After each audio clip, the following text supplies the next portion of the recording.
Les amis, je crois que vous allez être contents. Je suis passé au Lego Store et je vous ai ramené des Lego DC Comics.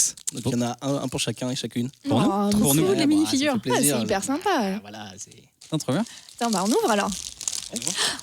Waouh, trop cool, j'ai eu Wonder Woman. Ah ouais. Oui, j'ai Supergirl. Oh, Ketrus, il a eu Flash. Moi, j'ai... je crois que c'est Mister Miracle. Oh, trop bien. Ah oui, alors non, ah oui, pardon. J'ai oublié de dire. Si c'est Mister Miracle, je garde. Comment ça Mister Miracle, je l'ai chroniqué, c'est Mais mon comics préféré. Rien, fais pas l'idiot. Si c'était un Lego de Jeff Lemire, tu... Bon. Fais pas l'enfant. Bon, d'accord. Voilà. C'est rude quand même un peu.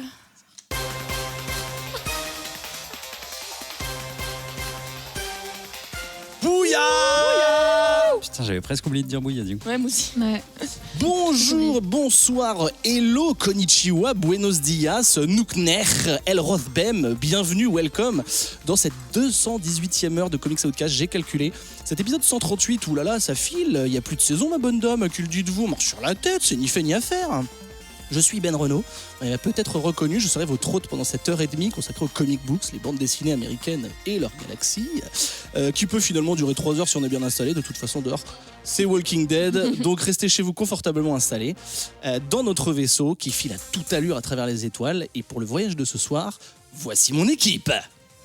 Dans le coin droit, Hélène, tu t'appelles Hélène, tu es une fille comme les autres. Hélène, tu as tes joies, tes peines, elles font ta vie comme la nôtre. Lectrice, blogueuse, podcasteuse, gameuse et géocacheuse, c'est une vraie... J'ai eu peur, j'ai cru que t'avais fait une Eric. C'est bien. Bah, tu sais, Eric, il se souvenait jamais de comment je m'appelais. Ah ouais. Là, je l'ai dit 4 fois dans l'intro, donc quand même... Comment vas-tu, Hélène? Bah, ça va bien. Livré, tout ça, voilà. Qu'est-ce que tu lis en ce moment? Ta petite reco, ton petit truc de chevet, un livre, un film? Eh ben, je lis pas du tout des comics, je lis que des mangas dégueulasses, traumatisants, avec des trucs bien crades, à base de gens qui tronçonnent d'autres gens. Pourquoi faire ça? Voilà. Eh ben, je sais pas, j'avais eu trop de douceur dans les comics dernièrement, j'avais envie de trucs sales. C'est vrai que tu avais cette réputation d'aimer les trucs sales, genre t'avais lu Régression ou je Mais sais bien plus quoi. sûr, ouais. Et du coup, là, je me suis remis à lire des trucs sales, mais sur des mangas. Voilà. Eh ben très bien, la dégueulasserie. Totalement. À côté d'elle, Lucie, c'est toi, je sais. Lucie, dépêche-toi. Lucie, t'arrêtes pas, on ne vit qu'une vie à la fois. C'est pas marqué dans les livres que le plus important à vivre est de vivre au jour le jour. Les comics, c'est de l'amour. Lectrice, institutrice, anglophile et amoureuse des mots, c'est Lulu. Ouais. Tu rajouteras des trucs de foule en délire, s'il te plaît, Ketrus. Comment tu vas? Ça va, bonsoir. Je t'ai un peu présenté comme une boxeuse, mais c'est normal. Ok. Qu'est-ce que tu lis, toi? Est-ce que tu as un petit truc du moment qui te tient éveillé et dont tu as envie de nous parler? J'ai continué à lire les comics Hill House, là, voilà. Donc, ouais. Et j'ai lu Lolo Woods, que je n'avais pas lu. Voilà.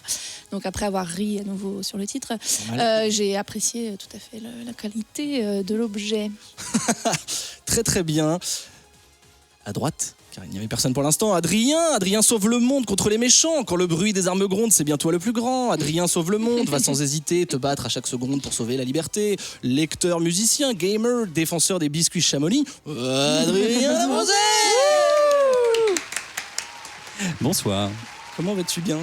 Ça va pas trop mal, écoute. Je fais un truc à la Stéphane Bern. C'est comment ça va bien son émission, je déteste et je viens de faire pareil. Oh boy. Ouais. Tu vas bien et tu lis quoi? Tu dessines, tu écoutes, tu regardes, Écoute, j'ai lu un petit peu de... comment ça s'appelait? Je sais plus. Ah d'accord, il y a quoi dedans? Non, mais un petit peu de Doom Patrol, là, récemment. Je suis reparti sur le Gérard Way. Et voilà, c'est déjà pas mal. Parce que... Et allez-y, lisez Doom Patrol. En toile de fond, on a Antoine au fond. Si tu es triste, que tu as un gros chagrin, tu sais qu'il existe parmi nos copains un ours aimable, gentil et câlin, à l'abri sous sa console, il sera ton copain. Ce soir, il tourne les boutons tout ronds, et il te chantera des chansons. Lecteur, développeur, gamer et rôliste, c'est Ketrus. Oh, c'est beau. Personne n'a applaudi à part moi, je tiens le Ouais, je préciser. sais, j'ai remarqué. Je couperai le micro, c'est pas grave. Ça va bien? Mais très bien. Tu es à la réalisation ce soir, Adrien se sent un petit peu comme des membres fantômes. Est-ce que tu as une reco, un truc à conseiller, un truc à lire absolument que tu es en train de manger en ce moment? Ouais, alors je lis pas de comics en ce moment, désolé. Arrêtez là! Oui, je travaille beaucoup. Ah. Non, par contre, je lis Les Furtifs de Damasio et c'est d'enfer et ça défonce. Ah, cool. C'est de la BD franco-belge? Non, c'est du roman fantasy. Ah, roman, d'accord. De science-fiction. Celui qui avait écrit La Horde La Horde du Contrevent, ouais. Et La Zone du Dehors, je conseille. Très bien. Eh bien oui, ce soir, on va parler de Stumptown, à la fois dans le hors-les-buts, à la fin de l'émission. Quand il y a une série télé qui sort, on s'empresse d'en parler. Et en focus, c'est un petit combo qu'on aime bien faire quand on parle d'une série adaptée d'un comics. On parle du comics juste avant, histoire que nos chers auditeurs et auditrices aient la vue d'ensemble et puissent faire un peu leur opinion globale. Et puis en plus, ça mange pas de pain. Et puis le pain, faut pas trop en manger, le gluten, tout ça. Mais ça, ce sera dans la seconde partie de l'émission, car tout de suite, ce sont les revues. Les revues. Pour les gens du fond qui ne suivent pas, que sont-ce que les revues? Comme leur nom l'indique, nous allons reviewer des titres de comic books qui sont sous, la plupart du temps, mais pas tout le temps, sous forme d'issues, de single issues en VO, qui sortent Des chapitres. des fascicules, qui sortent chaque mois. Nous, donc chacun et chacune des chroniqueurs et chroniqueuses prennent une lecture de leur choix, le font lire à leurs petits camarades à raison de 3 issues pour chaque titre. On lit chacun de son côté et puis on se rassemble ce soir pour en discuter. Chacun va présenter le sien, les autres vont faire des vannes et dire que c'est pas bien. Ça va se bagarrer, ça va être super. On va commencer avec Lulu qui va nous parler de Batman Tales, Once Upon a Crime. Petit jeu de mots dans le titre, nous verrons. À l'écriture Derek Friedolfs et au dessin Dustin Nguyen. Adrien est déjà en train d'enlever son pantalon qu'on connaît pour Ascender par exemple. Voilà. Et ces 2 personnes sont connues car elles ont fait équipe sur une BD qui s'appelle L'île Gotham et c'est un dérivé de cet univers, Lulu. Absolument. Oui, alors du coup, je suis un peu un contre-exemple des reviews puisque ce comics n'est pas paru sous forme d'issue. Comme tout le monde. Mais donc directement en TPB, un TPB qui a la particularité d'être un demi-format, une demi-portion, à l'image des petits garnements qu'on pourra trouver à l'intérieur. Vu d'ici, on dirait un Tom Tom et Nana. Oui. C'est un format A5, quoi, je dirais. Je pense qu'on peut partir sur un A5. Quoi. D'accord. Et destiné aux enfants, justement. Donc voilà, donc un univers similaire à celui de l'île Gotham, donc avec des personnages de l'univers de Batman, mais en petit et en très mignon. Je crois que les mangas à fil, les otaku diront chibi, qui est la formule pour dire un petit peu potelé, mignon avec des grosses têtes. Voilà. C'est pas le truc des camionneurs, la chibi? Oui, allô Michel, je suis sur l'autoroute, vas-y on va. Je cherche l'amour. Si tu m'écoutes, je suis à l'ère de... Cabine 5 des toilettes avec le trou là. Non, allez, ça va. Est-ce que je peux Bien sûr. procéder? Merci. C'est Adrien là. Donc la raison pour laquelle j'ai choisi ce comic, c'est Dustin Nguyen, puisque je partage une relation à 3 dont Dustin Nguyen n'a aucun mot à dire. Et donc voilà, coup de cœur éternel pour son travail à l'aquarelle, qui est vraiment magnifique. Et donc là, il fait équipe avec Derek Friedolfs pour un recueil de 4 histoires qui sont autonomes les unes par rapport aux autres et qui sont des réécritures de contes de fées, donc d'où le jeu de mots sur Once Upon a Time, donc Once Upon a Crime. Donc des contes de fées, mais aussi des histoires pour enfants, puisqu'on a, donc je vais vous expliquer rapidement les 4 petites histoires. Donc on a Damian Wayne, donc le fils de Bruce Wayne, qui est un petit pantin de bois dans la première, dans la première histoire et qui veut devenir un vrai petit super-héros. Oh. Dans la deuxième histoire, on a, alors pas Harley Quinn, mais Arline Quinn, dans une réécriture de La Princesse au petit pois. Mais dans laquelle donc Arline, qui est plus ou moins une version moderne de La Princesse au petit pois, est rebelle et indépendante et elle n'a que faire d'épouser un prince. Et À la fin, elle déclare être sa propre princesse. Dans le troisième, il y a Alfred qui traverse le miroir et tombe sur le Cheshire Catwoman. Donc, comme le chat du Cheshire, mais c'est Catwoman. Et puis, non pas le Jabberwocky, mais le Jokerwocky.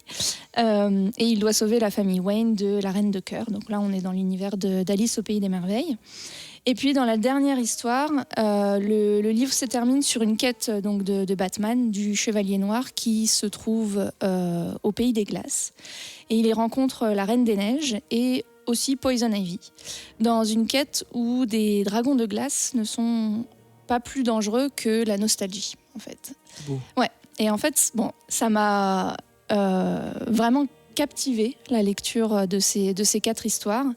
J'aime vraiment profondément ce livre qui est magnifique visuellement. J'ai envie d'avoir chez moi encadré vraiment il y a des pages entières qui sont très très belles. Du coup, tu regrettes un peu le format, pour le coup ? Non, parce que c'est cohérent avec la démarche. Donc c'est un livre qui est à destination des enfants. Et non, je sais pas, ça, comme je disais, c'est à l'image donc c'est petit quoi. Donc voilà, c'est adapté. C'est adapté, ouais. Donc c'est beau, c'est hyper touchant. C'est assez complexe dans les émotions qui sont explorées. Donc il y a beaucoup d'humour, il y a des petites enquêtes, voilà. Enfin, c'est des vraies aventures de Batman, de Robin, Damian Wayne. Mais c'est donc complexe dans les émotions et c'est à destination des enfants, mais ça les prend pas pour des décérébrés. Et voilà. Donc au dessin super, à l'écriture, Derek Riddles, il a un vrai talent littéraire, je trouve. T'avais lu l'île Gotham ou pas, toi ? Non, mais du coup ça me donne envie. Parce que là, il y a un exercice de style, de réécriture d'histoires existantes. Ouais. Donc, il emprunte notamment au style de Lewis Carroll dans sa petite histoire qui reprend Alice au Pays des Merveilles.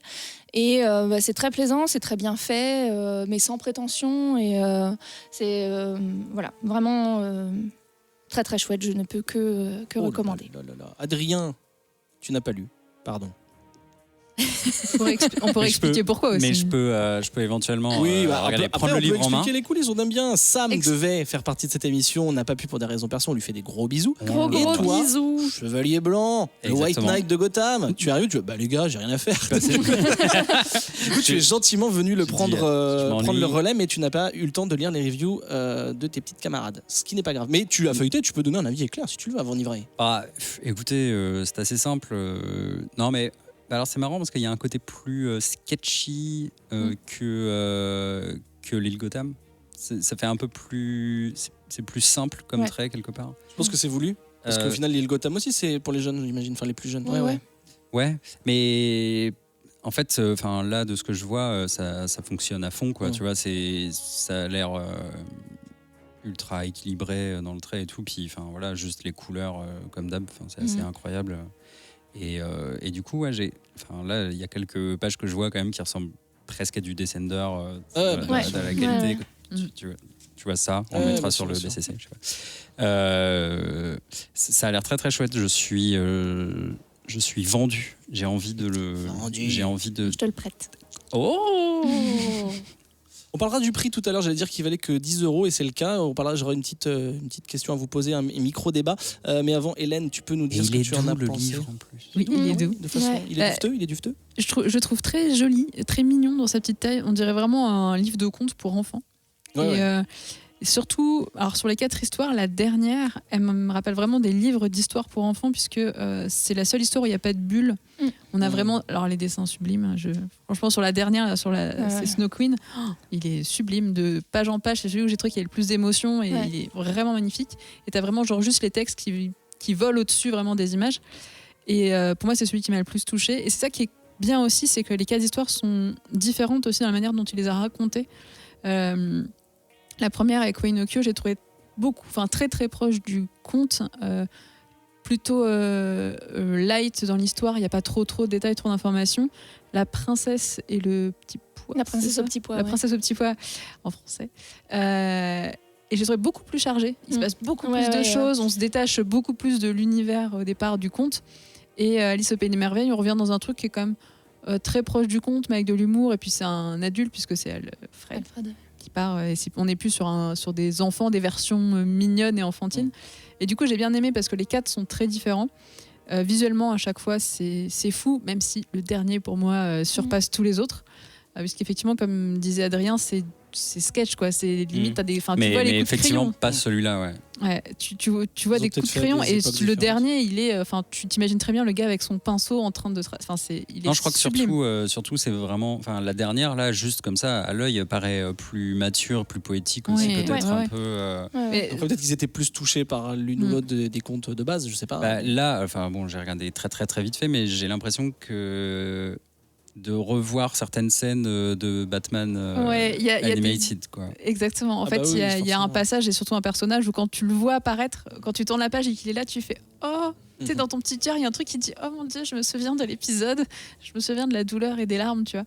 Et non, franchement, j'ai adoré. Lulu, elle en avait parlé, je crois, sur le BCC quand tu l'avais lu. Ouais, je venais de l'acheter. Ouais. Et je m'étais dit oh, ça a l'air mignon et tout, faudrait peut-être que je me l'achète. Et quand tu l'as proposé, j'ai fait oh bah trop bien, j'ai ma bonne excuse. Et ouais, non, je regrette pas. J'espère vraiment qu'il sortira en VF. Alors oui, je pense, il est prévu en VF chez Urban parce qu'en fait là ça s'appelle DC Kids et Urban a fait Urban Kids par logique.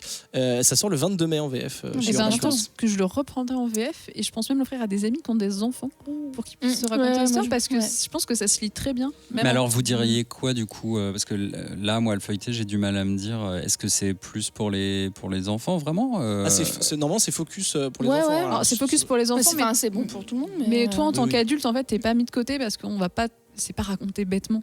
Et tu penses qu'il y a une double lecture possible pour les adultes ou pas à ce point-là ? C'est pas une double lecture, c'est juste qu'il y a beaucoup d'émotions. Les messages, ils sont pas bébêtes. Ça peut être suffisamment bien écrit pour que ça soit... c'est bien écrit, du coup les enfants peuvent comprendre l'histoire. En plus, je pense que quand même pas mal de gamins connaissent les histoires Alice au Pays des Merveilles, Pinocchio, enfin c'est quand même des choses qui restent dans la culture. Non, justement, tu parlais de Pinocchio, je l'ai pas lu mais j'ai entendu le résumé de Lulu. Oui, choisir Robin pour faire Pinocchio, moi je vois tout de suite un lien, c'est un gamin qui est toujours dans l'ombre et qui veut devenir une vraie... Du coup, est-ce que même pour Alfred dans le Pays des Merveilles, il y a un lien avec le personnage ? Est-ce que ça explore des problématiques des personnages classiques dans les contes ou pas forcément ? Alors, Alfred, je dirais non. Okay. Par contre, pour effectivement Robin dans Pinocchio, oui. C'est même c'est le point de départ de l'histoire. Et non, Alfred, il n'y a pas de... Après, c'est pas obligé, mais c'est juste que je trouvais ça intelligent. Alice, non, il n'y a pas trop. Okay. Mais du coup, enfin, je trouve ça hyper bien inspiré. J'espère qu'ils en feront d'autres. Parce que je pense qu'il y a pas mal de moyens de faire des choses sympas. Après, j'aimerais bien qu'ils en fassent plus dans le style de la Reine des Neiges, la Reine des Glaces à la fin. Parce que je trouve ça plus beau. Et même si tu veux raconter l'histoire à des enfants, c'est plus facile que des bulles et faire parler des personnages. Ouais, DC Kids, ça existe depuis pas mal de temps. Et du coup, Urban Kids aussi. Mais on était plus sur Tinty Tango ou pas mal aussi C'était plus ado, en fait. Ouais, et puis c'était on va pas appeler ça des captations parce que c'est bizarre, mais des versions comics, des séries animées qui passent le matin et tout ça. Et là, effectivement, c'est assez original et ça a l'air très personnel. Il est magnifique. Petite question, parce que je me suis renseigné sur les prix pour dire à nos chers auditeurs et auditrices à chaque fois. Donc ça, c'est à 9,99 ou 10 euros, dollars et donc euros. J'ai été sur Comixology pour me la péter et donner le prix en démat, et ça coûte 10,99 €. Et alors je me suis demandé, et c'est le cas pour aussi d'autres trucs dont on va parler, notamment un autre Batman, je ne spoil pas, la version Comixology est plus chère. Et je ne trouve pas de raison logique à ça, parce que c'est du dématérialisé. Donc je ne comprends pas pourquoi la version Comixology... Peut-être de la rareté, est-ce qu'ils ont fait des réimpressions ? Est-ce qu'ils n'ont pas fait de réimpressions ? Ah oui, mais c'est du démat.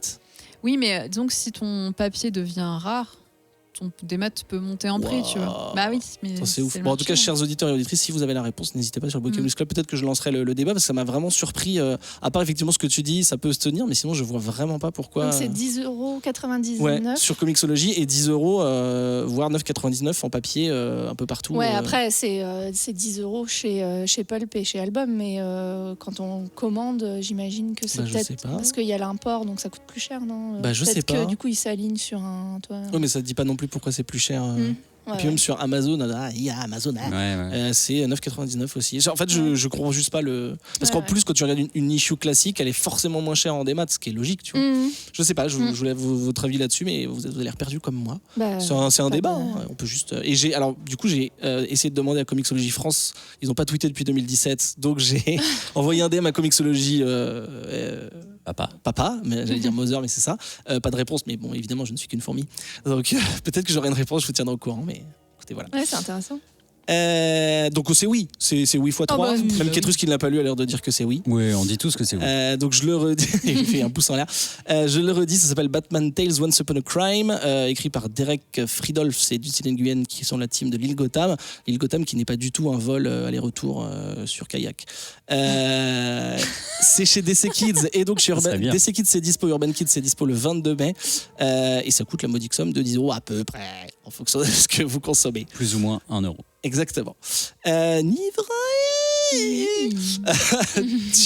C'est ton tour, c'est à toi. Lulu te tape dans la main car je le rappelle, nous sommes sur un ring. C'est au cas où vous ne l'auriez pas compris. Voilà, nickel, putain, yes. Tu vas nous parler d'un comics que tu as choisi. Qui s'appelle. Je voulais que ça s'entende dans le micro. Bah, ça s'est entendu, non? C'est sorti aussi. Qui s'appelle Heart Attack, soit attaque cardiaque, qui est écrit. Ah, c'était. L'attaque du cœur. L'attaque du. Peut-être un jeu de mots également. Avec Niels, le mec qui faisait des œuvres d'art géantes dans Heart Attack. Oh putain, je me souviens pas de ça. J'aime le jeu de mots, mais je me souviens pas de. C'est sur la 5, ça, un truc comme ça. Non, c'était quoi? Je crois que c'était sur Disney Channel. Mais Art avant, ça devait être sur Canal J. Oh putain. Oula. Là, les moins de 15 ans ne peuvent pas connaître. Ah bah oui, mais. Écrit par Sean Kittelsen, à qui l'on doit Mortal Kombat 10 ou 11, je sais plus. Bon, bah, voilà, chacun dira. Et aux artistes Eric Sawatsky. Alors attention, la big up à Ketrus, car c'est le gars qui dessine The Dregs. Ah, c'était toi qui l'avais prononcé. Que Ketrus adore, que l'on a chroniqué dans le Comics Podcast 79. Ah, je crois que c'était Adrien. En août 2017. Non, c'était notre ami Ketrus. C'était une de tes premières chroniques d'ailleurs, si je dis pas de bêtises, The Dregs. Enfin, dans les premières, faudra regarder la date. Ah, Ketrus se lève. Ouais, dans les premières. Ouais, c'est ça. Voilà, donc, c'est le cœur. C'est un de mes coups de cœur. Bah ouais, The Dregs, bien sûr. On vous le conseille. Et en deuxième artiste, Michael Garland, qui n'a pas fait grand chose d'autre qu'Heart Attack, donc désolé mon gars. Chez Image Comics et Skybound, donc logiquement chez Delcourt quand ça sortira en français. C'est sorti en novembre dernier, 4 issues sortis pour l'instant. Et pour le coup, ça vaut 2,30 € l'issue sur Comixology et pas 4 €. Voilà, là on est normal. Alors, je raconte un petit peu l'histoire. Nous sommes dans un monde où un scientifique a sauvé l'humanité en jouant avec les gènes.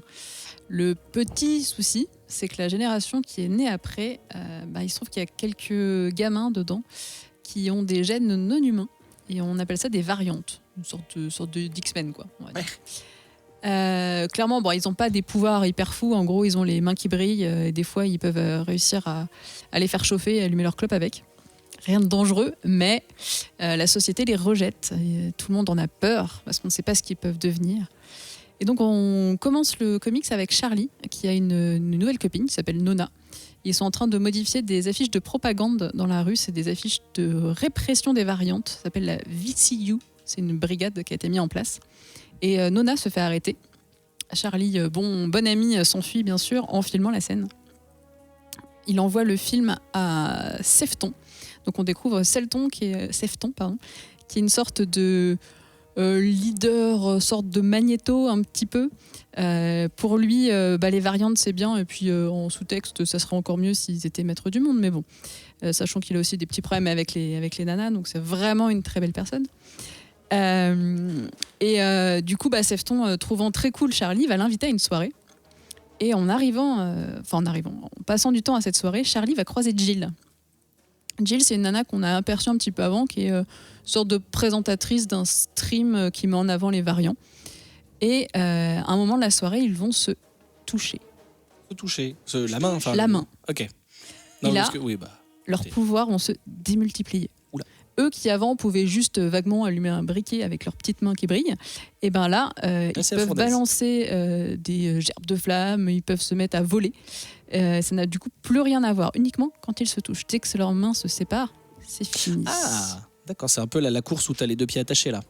Comme les trucs avec les sacs en patates et tout là, c'est à peu près ça. Oui, mais sauf que là, du coup, si tu voles, c'est pas grave si tu as les pieds attachés. C'est un peu plus facile pour te déplacer. Donc, j'irai pas plus loin dans l'histoire, mais du coup, c'est vraiment l'intro dans la première issue où on te présente le monde rapidement. Alors, ça fait penser aux X-Men, On ne peut pas faire autrement que ça. D'ailleurs, eux-mêmes citent les X-Men dans le comics. Sauf que la différence, c'est que le rejet, il est immédiat. C'est une nouvelle génération qui est née. Ils se sont rendus très vite compte que les gamins avaient des pouvoirs. Et du coup, ils les ont rejetés tout de suite. Avec les X-Men, ça arrive quand même un peu plus au fur et à mesure. Et aussi, ils ont été créés par l'homme, puisque c'est un scientifique qui a fait mumuse avec des gènes. On retrouve aussi un petit côté Cloak and Dagger, parce que les deux personnages sont quand même très opposés. Jill, c'est une jeune femme qui est hyper dynamique, qui se passe plein de choses dans sa vie. C'est vraiment quelqu'un de fou, quoi. Alors que de son côté, Charlie, c'est le mec hyper timide, un peu réservé. On ne sait pas trop ce qui se passe, mais on t'apprend qu'il a pas mal de secrets cachés. Et du coup, ça marche plutôt pas mal. Ça surfe aussi pas mal sur la politique actuelle de l'Amérique. Je pense que c'est une grande tendance dans les comics indés en ce moment. On va te parler de la construction d'un mur, par exemple. On va te parler aussi de couvre-feu, d'activistes, de gens qui affichent des choses sur des murs, de combats de minorités. Donc c'est des sujets qui marchent plutôt bien et qui sont plutôt pas mal là dans les 3 premières issues. Le comics, pour moi, il est sympathique. Voilà, je l'ai trouvé sympathique. Donc il m'a pas transcendé à aucun moment. Je me suis dit, waouh, c'est génial, c'est innovant, on n'a jamais vu ça. Mais il a bien marché. J'ai trouvé que les deux personnages qu'on te met en avant, donc Jill et Charlie, ça marche bien. Les pouvoirs, comment on te les montre, c'est pas mal. L'installation de l'histoire, elle est pas mal. Après, j'ai pas trop regardé sur combien d'issues ça avait été annoncé, s'il y avait une fin qui avait été listée. Ça a l'air ongoing en tout cas. Mais voilà, pour l'instant, on sait pas trop. Et pourquoi tu l'avais choisi du coup ? Alors, pourquoi je l'avais choisi ? Eh ben, je me souviens pas. Parce que figure-toi, en regardant les covers, t'es quelqu'un de je curieux. me suis dit, ces covers ne sont pas si folles. Hein. Et donc j'achète. Eh ben non, mais tu vois, c'est ça très drôle. Non, d'ailleurs, je l'avais pas acheté en physique. Je l'ai uniquement en numérique. Mais je sais pas, est-ce que c'est peut-être le titre qui m'avait attiré ? Je me suis dit, c'est du Image, allez, pourquoi pas, on y va. Et du coup, je pense que je vais continuer, tu vois, le lire parce que même s'il m'a pas transcendé, tu vois, il y a une espèce de côté sympathique avec les personnages où j'ai envie de savoir jusqu'où ils iront, même si au fond de toi, tu as une petite impression d'avoir un petit peu déjà vu des histoires comme ça. Mais bon, j'y vais moi, en tout cas. Lulu. Alors, il n'y aura pas de troisième personne pour venir peut-être adoucir mon avis. Oh, elle est terrible. Mais alors, je ne l'ai pas trouvé du tout sympathique, en fait, le comics. Et pour 2 raisons. À la fois le monde qui est décrit, la façon dont le monde est décrit, et aussi graphiquement. Donc Eric Zawadzki, effectivement, il était sur The Dregs que j'avais beaucoup aimé et que j'avais découvert donc grâce à Cutrus. Le dessin n'était pas nécessairement ma partie préférée de The Dregs, mais ça collait un peu à l'univers un peu crade, voilà, des bas-fonds de Toronto, il me semble. Et là, je trouve qu'il y a vraiment un problème à l'illustration.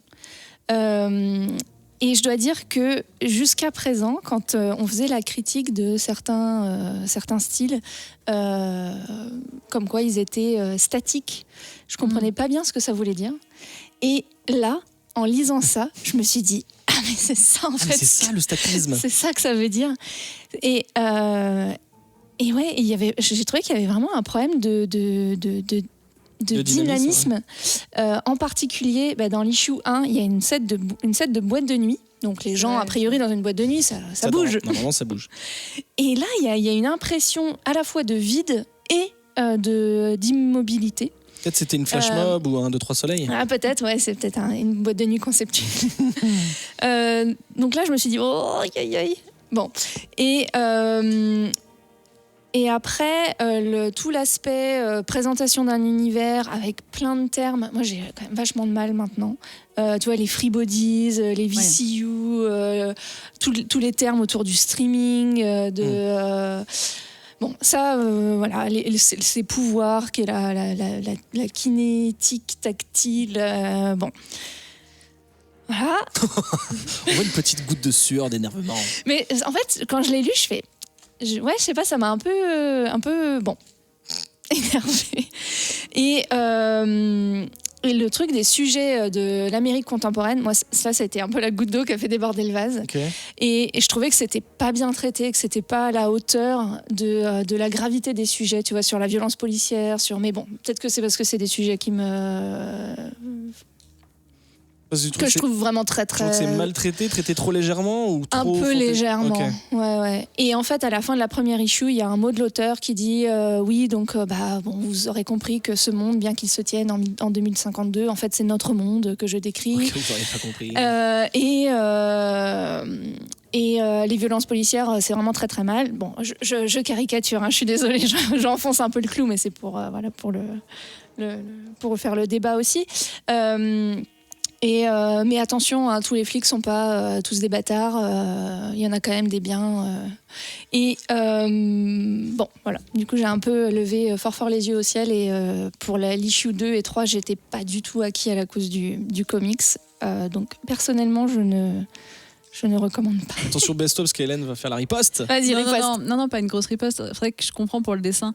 Il y a même des scènes un petit peu bizarres où j'ai eu l'impression qu'il y avait un petit problème d'équilibre de taille de corps. Oui. Tu sais, ils ont les jambes qui sont aussi longues que le tronc. Et du coup, soit ils ont l'air tous atteints d'une maladie de malformation, soit il y a un problème. Oui, il y a un truc avec les proportions. Ouais, effectivement, les dessins sont... Il n'y a aucune case où j'ai fait waouh, tu vois.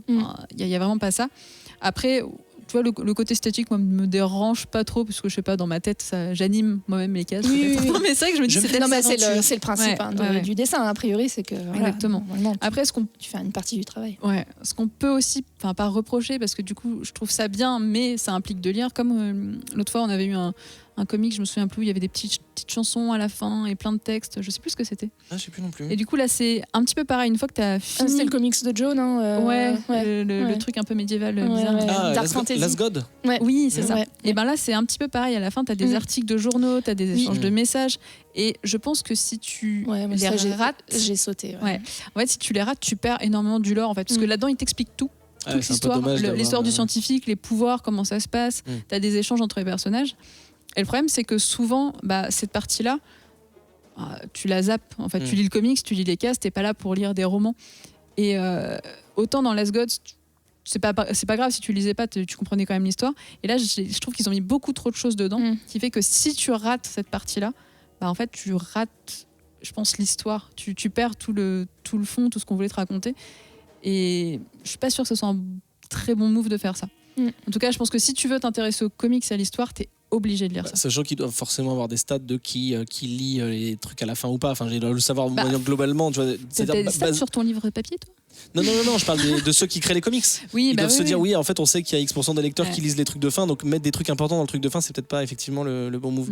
Je parlais tout à l'heure de Sam, qui en refait des bisous, qui m'a quand même donné son avis sur Art Attack. Quand il a dit qu'il pouvait pas venir, il m'a quand même dit de pas pouvoir donner mon avis. J'ai fait, vas-y, balance. Est-ce qu'il va y avoir un... Les dessins sont affreux, à tel point que j'ai eu vraiment beaucoup de mal à le lire. Au final, l'histoire n'est ni originale ni très intéressante. Je n'ai vraiment pas aimé.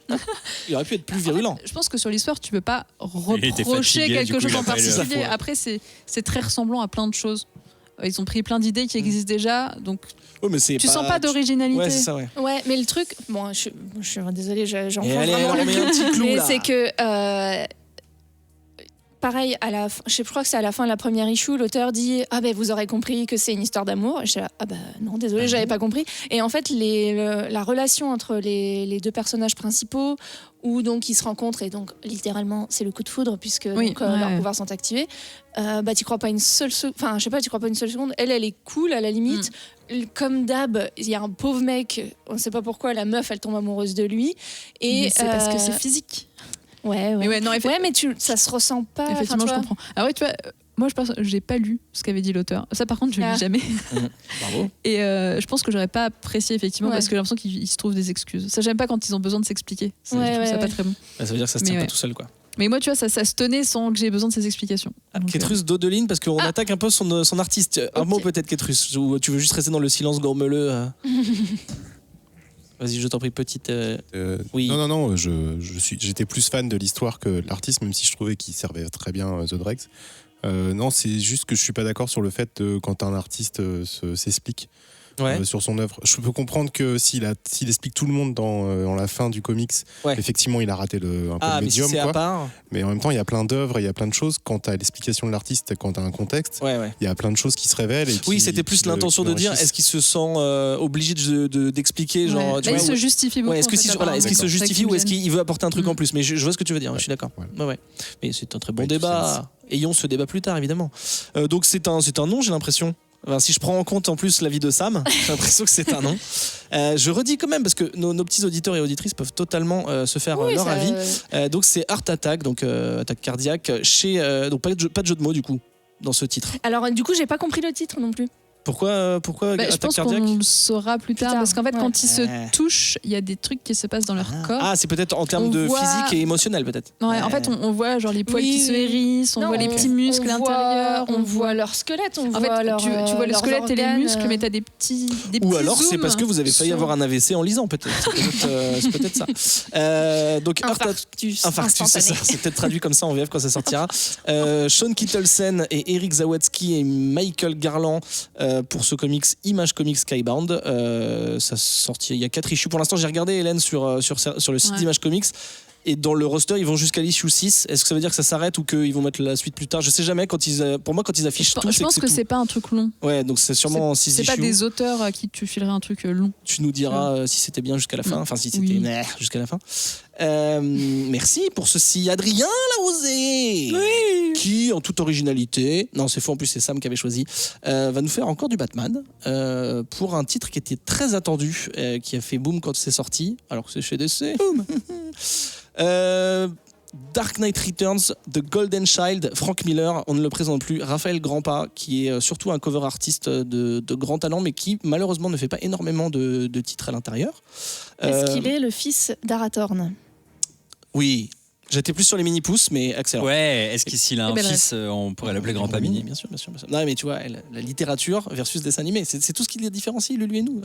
Que Jordi Belair à la couleur, parce qu'on n'a pas parlé des coloristes jusqu'ici, ma faute, mais Jordi Belair extrêmement connu.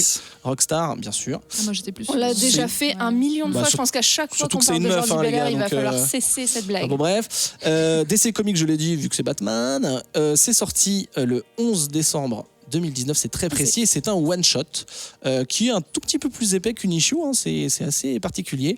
6 €, donc c'est un peu prix bâtard, et 6,99 € sur Comixology, pardon, mais c'est très bizarre. C'est la suite de la suite de la suite de The Dark Knight Returns de Frank Miller, extrêmement connu, de 1986.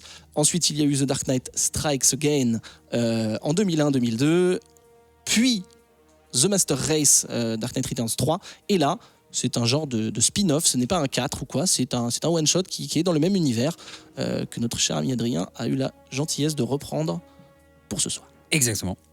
J'ai lu ça rapidement aujourd'hui et je dois vous avouer que je ne suis pas ultra à l'aise avec la présentation de ce titre parce que n'ayant pas lu tu vois, l'historique de Dark Knight Returns, je me sens un petit peu perdu, mais je vois bien que dans ce monde dystopique, il s'est passé plein de choses, notamment une fratrie qui est au cœur donc de cette issue.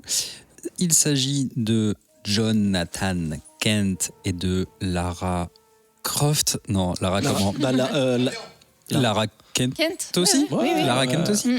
Lara Kent de tennis, du coup. Exactement.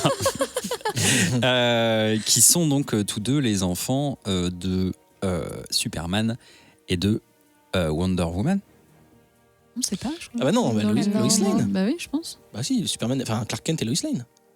Okay. J'ai pas lu non plus, mais normalement j'ai comme un John Kent, c'est le fils de Lois et de Clark. Après le reste, on est nul, on est Comics Outcast ou quoi? Mais non, mais écoutez, je me suis retrouvé perdu là et je me suis dit qu'est passo. Mais c'est probablement Lois, vous avez raison, mais c'est juste que Lara porte une veste de Wonder Woman.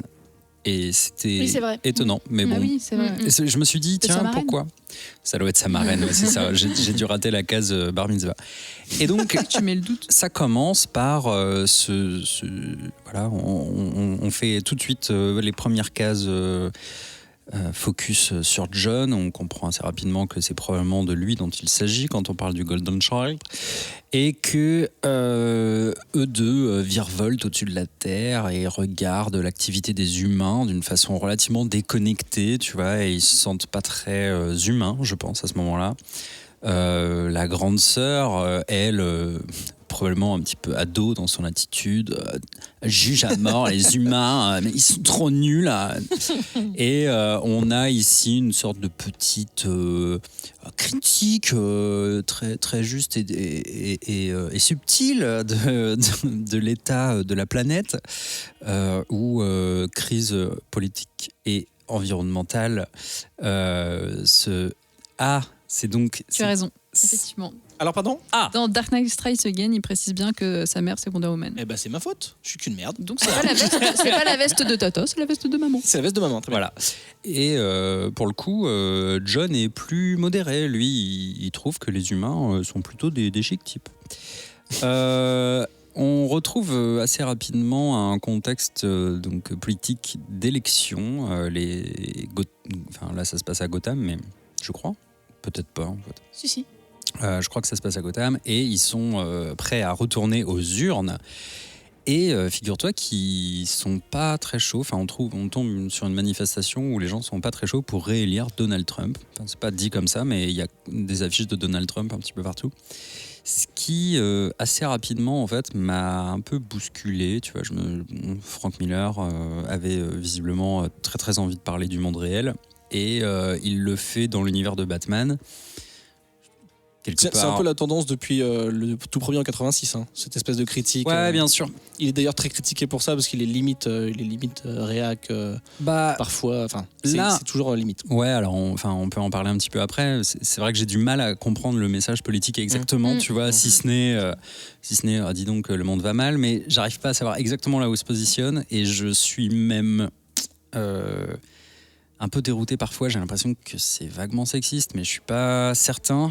Mais j'ai quand même 2-3 doutes. Donc on assiste ici donc pendant la manifestation, elle dérape un petit peu parce qu'il y a tout un tas de personnages grimés en Joker qui viennent semer le trouble. Et on comprend rapidement que le Joker est en bise-bise avec Darkseid. Toujours lui. Pour foutre la merde dans ces élections. On comprend rapidement que toute une team de super-héros divers et variés travaille en collaboration avec le Dark Knight. Et ils sont tous grimés en des espèces de variantes de Batman. Tu vois, ils ont tous un logo Batman ou quelque chose de Batman. On retrouve, comment elle s'appelle, Carrie, qui est l'ancienne Robin, qui est devenue Batwoman, très officiellement. Qui est prête à aller un peu taper sur tout le monde. Elle hérite beaucoup du Dark Knight dans sa manière de utiliser la peur, notamment dans son combat. Il y a des petites bagarres un petit peu rigolotes et tout ça. Et puis, voilà, on va suivre. Enfin, je sais pas, j'ai pas trop envie d'aller beaucoup plus loin parce que ça fait quand même que 48 pages.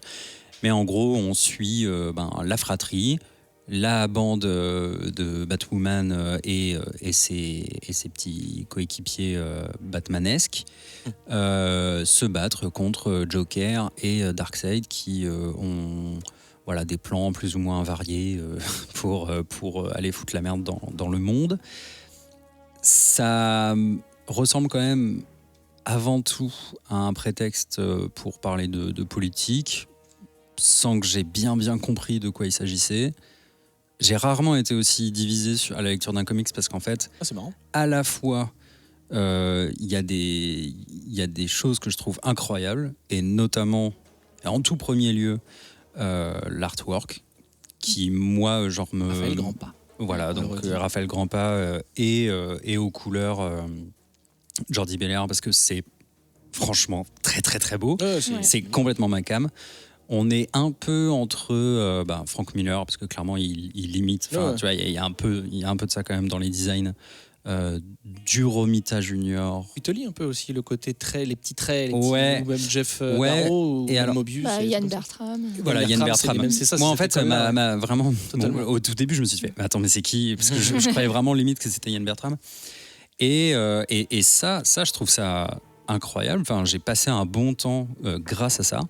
Il y a aussi plein de moments où, notamment dans les scènes de combat et d'action, tu vois, je me disais, ah yes, ça c'est Batman. Tu vois, enfin, je sais, c'est un peu con de le dire comme ça, mais il y a plein de moments, et notamment les scènes de Batwoman, où je me disais, ah putain, ouais, ça, là, je suis dans Gotham, là, je suis dans un truc qui est complètement familier et que j'avais envie de lire.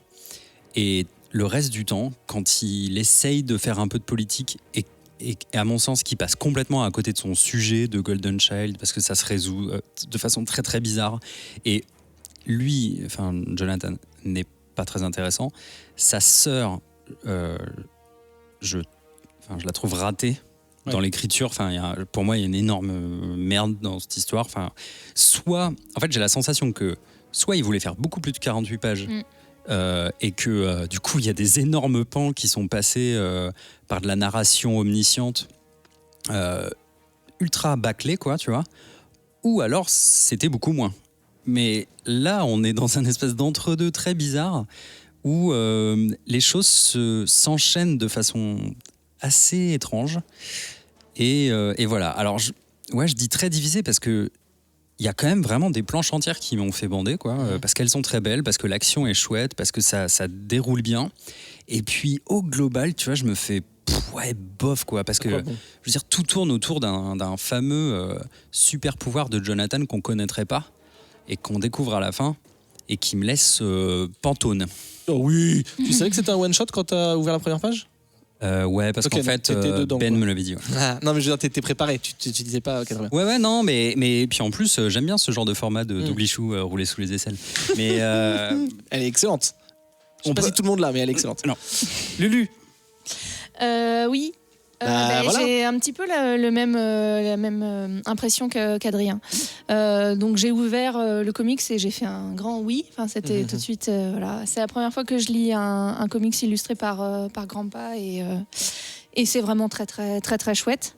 J'ai beaucoup aimé moi l'univers assez désespéré, le regard très dédaigneux que les le frère et la sœur Kent ont sur l'humanité. On sent vraiment leur profond dédain d'une humanité qui est perçue comme une foule brutale et puis primitive et dont l'existence n'a aucun sens.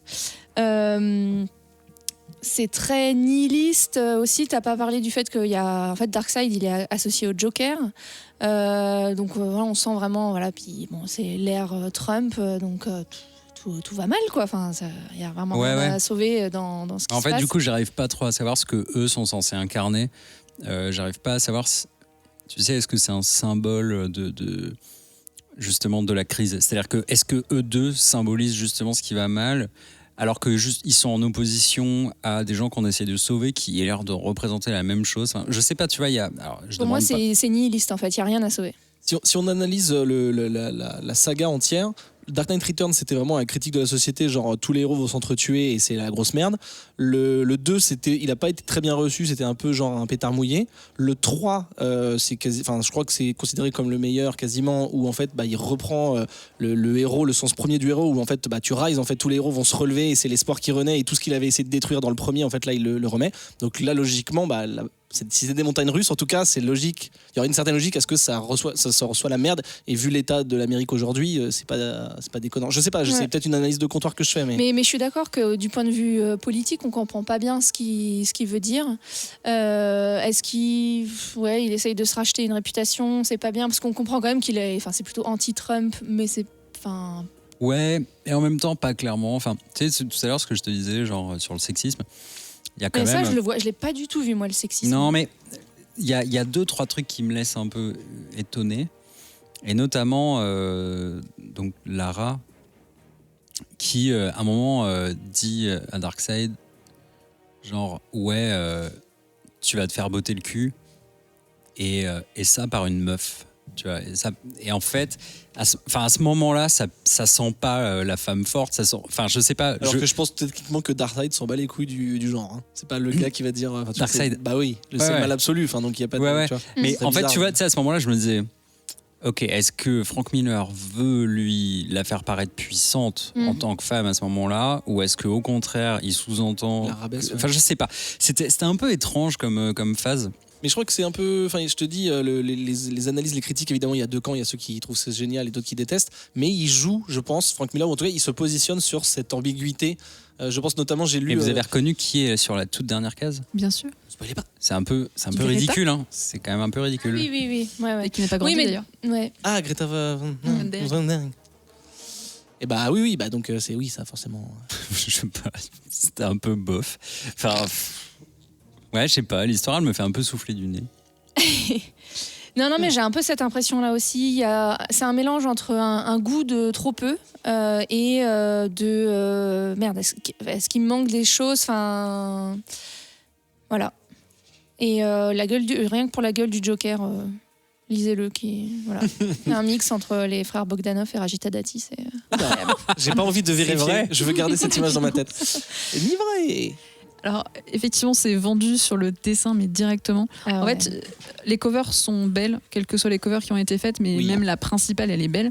Et quand tu ouvres le comics, les premières cases, tu fais « Oh, ça a l'air pas mal ». Tu tournes la deuxième page, tu as déjà une full page où tu fais « Ok, c'est super beau ». Et directement, les mises en case, elles ont l'air cool et dynamiques. Et t'as vu, je sais pas là, c'est très dynamique. Là. Les visages des persos, tu sens qu'ils sont torturés, tu sens qu'il y a quelque chose, tu sens qu'il y a besoin d'exprimer quelque chose. Après, je rejoins tout le monde sur mais qu'est-ce que tu as voulu dire en fait, Miller, parce que effectivement, tu as ce sujet de Trump, tu vois Greta Thunberg à la fin, tu dis ok, tu veux passer un message écolo, il met en avant des personnages féminins, tu dis est-ce que tu veux mettre des femmes en avant ? Et en fait, tu as l'impression qu'il a voulu faire des choses, mais il n'a jamais été au bout. Et c'est un petit peu mon regret quand tu arrives à la fin du comic, tu fais ouais, mais du coup, tu vois, il manque, il t'a lancé dans quelque chose. Mais est-ce que c'est pas voulu cette frustration de sa part ? Mais il va y avoir une suite, non ? Là, c'est vendu comme un one-shot. C'est un one-shot. Ça veut pas dire qu'il n'y aura pas une suite, mais en tout cas, c'est pas un numéro 1. Et en plus, les personnages que tu as, quand même, que ce soit le Jonathan, Lara ou Carrie, ils ont l'air d'avoir des choses. C'est quand même des personnages qui ont un héritage. T'as les deux enfants, Superman, Wonder Man, c'est quand même assez stylé, quoi. Carrie, elle est là quand même à la suite de Batman, tu vois, c'est pas, elle est pas au bal du diable. Elle savait maintenant. Mais non, mais du coup, je prends l'information. Elle peut. Et même si c'était juste les enfants de Superman, c'est quand même hyper stylé. Oui, de base, ils peuvent détruire la Terre. Et j'aimais bien moi ce principe d'avoir la nouvelle génération qui est là pour poursuivre le travail de leurs parents, qui vont faire différemment parce que c'est toujours chiant de faire la même chose que ses parents. C'est toujours mieux quand on n'est pas tout à fait d'accord. Et du coup, je trouvais ça intéressant, et même la relation entre le frère et la sœur, qui est quand même pas des avis opposés, mais qui sont pas tout à fait d'accord sur tout. Mais du coup, tu te retrouves avec 48 pages, tu peux pas raconter des choses intéressantes. C'est un choix. Aussi bien élaboré en 48 pages, c'est trop juste. Et le mec, il part sur trop de sujets. Et puis, est-ce que vraiment on a envie d'un combat final entre Darkseid et Jonathan, où Jonathan appelle Darkseid gros prout tout le long ? Ah, mais si, moi j'ai ri. Ah, bof. Ça reste un gamin. Si, moi j'ai ri. Ouais, mais c'est tellement pas dans le ton. Elle rit sur Lolo Woods, je le rappelle. Au bout d'un moment, faut. Après, tu vois, c'est pareil. Il a effectivement, comme tu disais, ce Lulu personnage. aime la poésie, elle est proute. Tu vois, le personnage de Lara, où en fait, je sais pas si elle est. En fait, je sais pas si elle est féministe, mais qu'elle déteste les hommes, tu vois. Comment c'est Misandre. Ou est-ce que c'est juste qu'elle n'a pas été très bien écrite et qu'il n'a pas réussi à lui faire dire ce qu'il voulait. Enfin, il y a certains moments où j'arrive pas à comprendre le réel sens des paroles des personnages, tu vois. Est-ce qu'il a voulu faire quelque chose de bien et qu'il s'est foiré ? Est-ce qu'elle aime pas les gens, ou est-ce qu'il a voulu lui donner quelque chose en mode c'est une femme puissante, du coup elle déteste les hommes, ou est-ce que c'est juste qu'il a pas très bien écrit le personnage ? Ça, j'ai pas vu toutes les questions de genre, j'ai pas trop vu. Moi j'avais l'impression, en fait, tu sais que il avait tendance à la faire passer pour une féministe, mais qu'il aimerait pas, quoi. Tu sais, genre, regardez, elle, c'est l'archétype du féminisme. Je sais pas. J'ai pas vu ça du tout, moi. Bon, si je comprends bien, c'est un très très oui sur les illustrations, donc achetez-le au moins pour ça. Et sur le sujet, c'est mais est-ce que du coup vous pensez qu'il vaut mieux se faire son avis ? Tu vois, dis-moi, il coûte 6€, c'est ça ? Ouais, ou 6,99€ sur Comics. Je pense vraiment que j'irai l'acheter. Parce que en fait, pour moi, ça reste quand même un très bel faut l'avoir. Et puis peut-être qu'après tu le reliras dans 2 ans et tu te diras j'avoue, j'avais pas pensé ça, ou j'avais pas vu ça comme ça. Et après, tu penses pas que ça se relie. Je pense pas qu'il y ait une profondeur incroyable à les détecter. Qu'est-ce que tu dis, Yannick ? Il y a beaucoup de voix off, tu sais, des personnages qui se parlent à l'intérieur d'eux-mêmes. Mais et Et ça, c'est très bizarre parce qu'en fait, ça va dans tous les sens. C'est pas toujours le même personnage. Et c'est pas toujours le même personnage. Ouais, c'est pas clair. Et ça, c'est pas clair. Et une ou du deux tout. fois, je suis revenu en arrière. En fait, attends, c'est quand même un peu. Enfin, moi, je connais pas bien Frank Miller, mais je m'attendais à un truc ultra carré. Enfin, tu vois, je me disais. On n'a plus rien à foutre. Hein. Enfin, je veux dire, je dis pas qu'il fait ça par-dessus la jambe, mais il fait ce qu'il veut. Quoi. En gros, il a pas de. Il le fait mal, en fait. Ouais, je comprends. Mais bon, moi, tu vois, je croyais que le mec, c'était un génie, tu vois. Bah, certains le considèrent comme. Non, mais c'est vrai. Non, mais en fait, c'est décevant. Tu vois. Dark Knight Returns, The Golden Child, on l'a pas dit, mais c'est Black Label. Hein, on a beaucoup parlé du Black Label dernièrement. C'est donc un one-shot. Frank Miller à l'écriture, Raphaël Grandpa, dont on a vanté les mérites au dessin, Jordi Belair à la couleur. Marche vite. DC Comics, donc. Oui, grand pas, excellent. DC Comics, évidemment, Black Label. C'est sorti en décembre dernier. Ça arrive potentiellement bientôt chez Urban, je n'ai pas la date. 6€, voilà.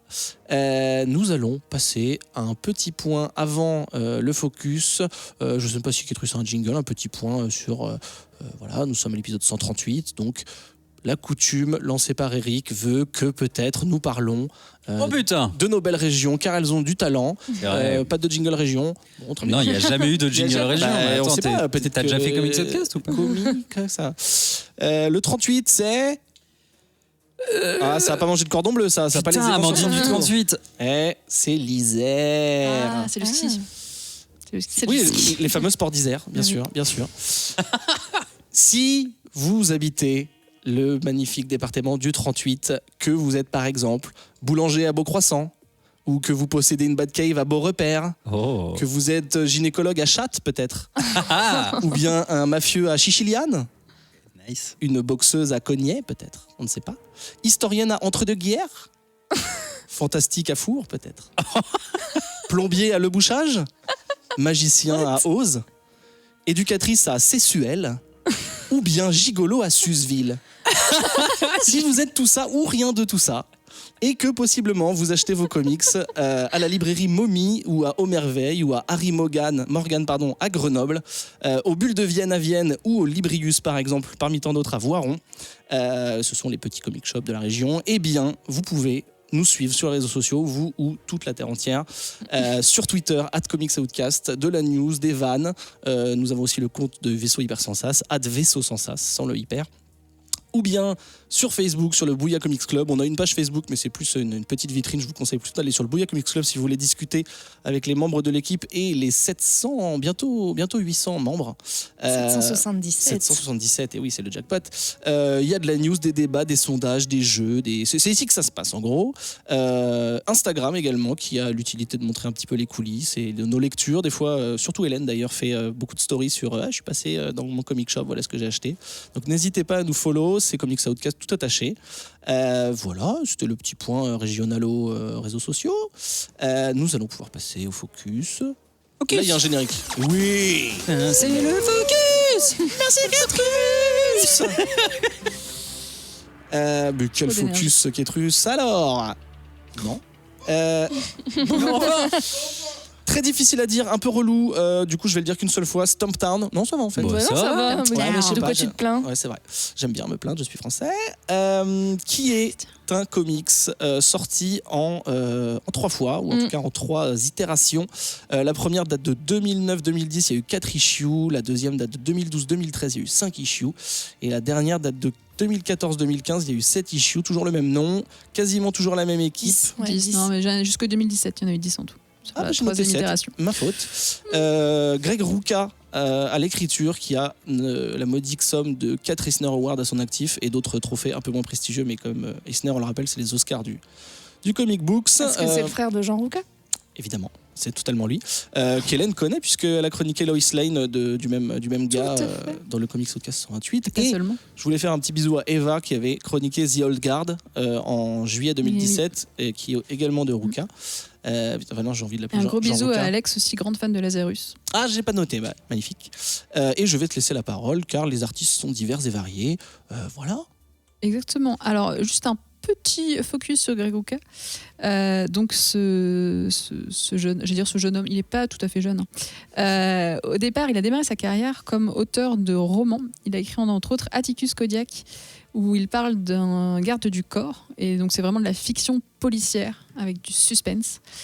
Et ce cher Greg Rucka vit à Portland, Oregon. C'est un petit rapport avec la suite. Donc effectivement, comme tu disais, il est connu pour avoir fait pas mal de choses qu'on a chroniquées ici. C'est surtout qu'il a fait beaucoup de choses qui tournent autour de la police, des enquêtes. C'est vraiment ce qui lui plaît le plus, des univers un peu sombres. Et effectivement, tu me parlais du Lois Lane, que j'ai pas tout à fait adoré, mais qui avait quand même de bonnes choses et qui ressemblait à un peu un thriller, voire un film noir. Il avait bossé aussi sur le personnage de René Montoya pour 52. Donc c'est vraiment quelqu'un qui aime bien tourner autour de ce genre de personnage. Et en 2009, avec Matthew Southworth, alors ça c'est plus compliqué que Step Down. C'est le méritant du Sud en anglais. Le méritant du Sud. Ouais. Ah oui, effectivement. Ou il mérite le Sud. Mais bon, bref. Donc en 2009, il crée avec Matthew Southworth un premier comics, donc en 4 issues, qui se passe à Portland, Oregon. Bien sûr, comme par hasard. Oregon frais. Oregon. Oui. Ah oui, pas mal. Promotion Oregon frais. Promotion. Ah, okay. Penguin. Alors, qu'est-ce que ça raconte Steptown? Steptown, c'est l'histoire de Dex, qui s'appelle en vrai Dexéterine. Oula. On lui dit d'ailleurs, c'est un magnifique nom de sirop pour la toux, qui est dans le comics une PI, donc Private Investigator. Comme Magnum. Détective privé, C'est voilà, vrai. comme Magnum. Qui a des petits soucis personnels vis-à-vis de sa surutilisation des casinos et qui l'endette assez fortement. Elle joue beaucoup en l'occurrence dans un casino qui est tenu par une Amérindienne, comme beaucoup d'ailleurs de casinos en Amérique, puisque c'est un gros business pour eux. Ouais. Et elle lui propose de bosser pour elle, et peut-être zapper une partie de ses dettes, si elle lui retrouve sa petite fille. Cette chère Dex va donc partir à la recherche de la gamine. Mais alors qu'elle pense s'approcher de la gamine, elle est stoppée net par 2 balles dans le ventre. Poum, poum. Bon délire. C'est plus ou moins comme ça que se passe le premier tome. Alors, ce qu'il faut savoir, c'est que du coup, tout ce qui est sorti derrière, donc en 2012, puis 2015-2017, à chaque fois, ce sont des enquêtes. Donc la première dure 4 issues, la deuxième enquête, c'est 5 issues. Et sur ce qui est sorti entre 2015 et 2017, tu as une première enquête en 5, une enquête en 4 et une dernière enquête sur une seule issue, qui est très courte. Très peu de texte d'ailleurs, c'est plutôt pas mal. Tu suis beaucoup les images et ça se regarde bien. Donc c'est vraiment toujours sur ce même personnage de Dex, qui est, je sais pas comment dire, un peu une... C'est pas une nana lambda, mais c'est juste que c'est pas... c'est dire qu'elle est naturellement badass. Ça va pas être une meuf qui a des super pouvoirs ou quoi que ce soit, c'est juste qu'elle est forte, elle cherche, elle enquête, elle va chercher le bon truc, elle va souvent aider des gens qui sont plus dans le besoin. Et elle a une humanité, en fait. Tu te dis que c'est une bonne personne. Alors, c'est renforcé aussi parce qu'elle a un ami duquel elle est très proche. Elle a aussi son petit frère, qui est un jeune trisomique, donc elle s'occupe. Donc on sait très peu de choses sur son passé dans le comics. C'est vraiment quelque chose qui est très peu abordé. Elle a son métier, elle est déjà dans les affaires, elle est là depuis longtemps. Et puis, de temps en temps, elle prend des coups dans la tronche et puis c'est pas grave, quoi, elle y va. Et puis, elle va pour résoudre ses affaires. Les comics sont vraiment pas mal. Sauf... il y a un petit point. Ouais, en fait, quand tu lis ceux de 2009 puis ceux de 2012, t'es vraiment très attaché au visage du personnage, au style. Il y a vraiment quelque chose dans le style de Matthew. Je vais jamais arriver avec son nom. Où est-ce qu'il est, de Matthew Southworth. En plus, c'est un peu comme le frère Hemsworth, mais c'est ça, tout à fait. Il y a un truc dans le style, en fait. Il y a quelque chose visuellement qui ressort, qui est vachement stylé. Ça donne cette ambiance de série noire. Il y a quelque chose, quoi. Vraiment, il y a quelque chose. Et quand tu arrives en 2015, c'est Justin Greenwood qui a pris la suite. Et là, comment dire, tu perds toute la patte. C'est un peu... peut-être t'as l'impression que peut-être elle a fait un saut dans la modernité, mais c'est plus lisse, c'est plus propre. J'ai vraiment moins aimé cette partie-là. Moins parce street, que, quoi. Ouais, c'est un peu perdu l'âme, tu vois. Quand t'as un personnage où le style colle au personnage, c'était bien, quoi. T'es bien dedans. Après, t'as l'habitude de voir différents dessinateurs dessiner tes héros, quand même. Oui, mais là, c'est vraiment... Ça colle, en fait. Le fait d'avoir ces traits noirs assez prononcés, d'avoir cette ambiance et vraiment ce style de dessin, c'est hyper marqué, tu t'en souviens bien, et quand tu lances ce nouveau volume, tu fais « Oh, qu'est-ce qui s'est passé ?» Là, tu regardes, tu fais « Ah oui, c'est changement de dessinateur », et c'est un changement de style qui est quand même assez violent. Mais l'écriture, c'est pareil, par contre. L'écriture, oui, tu retrouves le personnage, il a pas juré sur son truc, il a pas fait marche arrière sur quoi que ce soit, tu retrouves toujours le même personnage, tu retrouves toujours toutes ses enquêtes, il garde le même principe. Donc ça, il n'y a pas de souci. Après, je pense que Lulu, tu les as lus. Parce que je vois que tu les as devant toi. Lulu les a lus. Oui, je les ai lus. C'est un de ces personnages. Dans le Bouya Comics Club, il parle souvent de Greg Rucka quand les gens cherchent des comics avec des femmes, des personnages féminins forts. Oui. Okay. Je crois qu'il y a une personne qui avait mentionné Stumptown à un moment, parce que j'ai fait une petite recherche avant de venir. Oh là là, le travail est fait. C'est vrai qu'il y avait eu quelqu'un qui demandait des personnages féminins assez forts et il était remonté. Et c'est vraiment ça qu'il nous propose. Donc c'est un personnage qui est pas sexualisé, mais qui est en même temps qui est maîtresse de sa sexualité. Mais en même temps, ça en fait pas des caisses. C'est pas aguicheur, c'est pas. Oui, elle utilise ses charmes parfois, mais c'est pas. C'est juste, comme tu disais, c'est assez naturel. Elle, c'est sans effort, ça force aucun sujet. Et en même temps, ça traite de plusieurs choses. On comprend quand même si c'est pas très développé dans le comics, qu'elle qu'elle était marine, qu'elle rentre de mission en Irak, en Afghanistan. Donc elle souffre un peu de PTSD. C'est dans le comics, c'est pas très marqué, je trouve. Beaucoup plus développé dans la série. Elles foncent tête baissée, mais en même temps, c'est assez réaliste. Elle se castagne vraiment. Quand elle prend des coups, on sent qu'elle souffre derrière, tu vois. Et moi j'ai vraiment beaucoup accroché au personnage. Dans la recette, disons, qui est mise en place dans les histoires, c'est un peu toujours la même chose, c'est-à-dire qu'elle commence sur une enquête en tant que détective privé, qui l'amène en fait souvent à se castagner avec la pègre locale, à faire un peu un bras de fer avec la police parce que elle marche sur leur plate-bande, des fois elle gêne un peu les enquêtes, etc. Et puis en même temps ça finit toujours en fait, son enquête perso finit par prendre des proportions énormes. C'est jamais la même chose que ce qu'elle pensait être au départ, tu vois. Oui, ouais. Et il y a des courses-poursuites en voiture, et voilà. Mais voilà, je trouve que ça fonctionne vraiment très très bien. Et je trouve que Greg Rucka est très très bon pour écrire des personnages féminins. C'est vrai que je refaisais le tour de ce qu'il a fait, et dans Lazarus, les personnages féminins sont géniaux. Dans All Guard, c'était parfait là-dessus. Il écrit aussi Black Magic, où je trouve que les personnages féminins sont bien.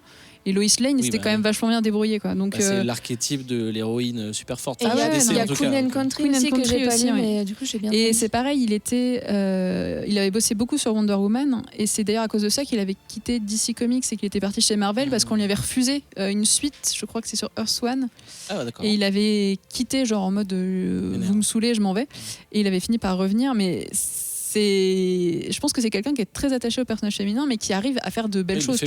En comparaison à Frank Miller, où on disait tout à l'heure, où on sent qu'il veut faire quelque chose mais il n'y arrive pas trop. Lui, il va dedans. Et ces personnages, là, elle est badass, mais effectivement, t'as pas de sexualisation de trucs.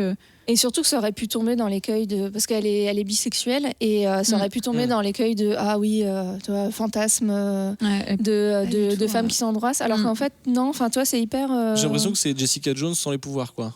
Il y a un peu de ça. T'as le côté sombre, t'as le côté enquête. Donc tu penses forcément à Jessica Jones. Elles ont le même métier, donc forcément c'est un peu. C'est vrai.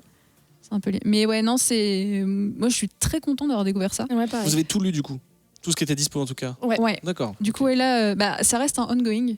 D'accord. Ouais, mais depuis 2015 du coup. 2017. 2017, tu m'as dit. Le TPB, pour le dernier volume. Le TPB est sorti en 2017. D'accord. En vrai, ça s'est arrêté en 2016. Il l'appelle toujours ongoing, la série, donc on suppose qu'il va y revenir un jour, tu vois, il doit avoir d'autres idées. Après là, effectivement, ils sont engagés sur la série, donc peut-être que ça va provoquer autre chose, tu vois. Mais ils sont tous les trois producteurs exécutifs sur la série. Ouais.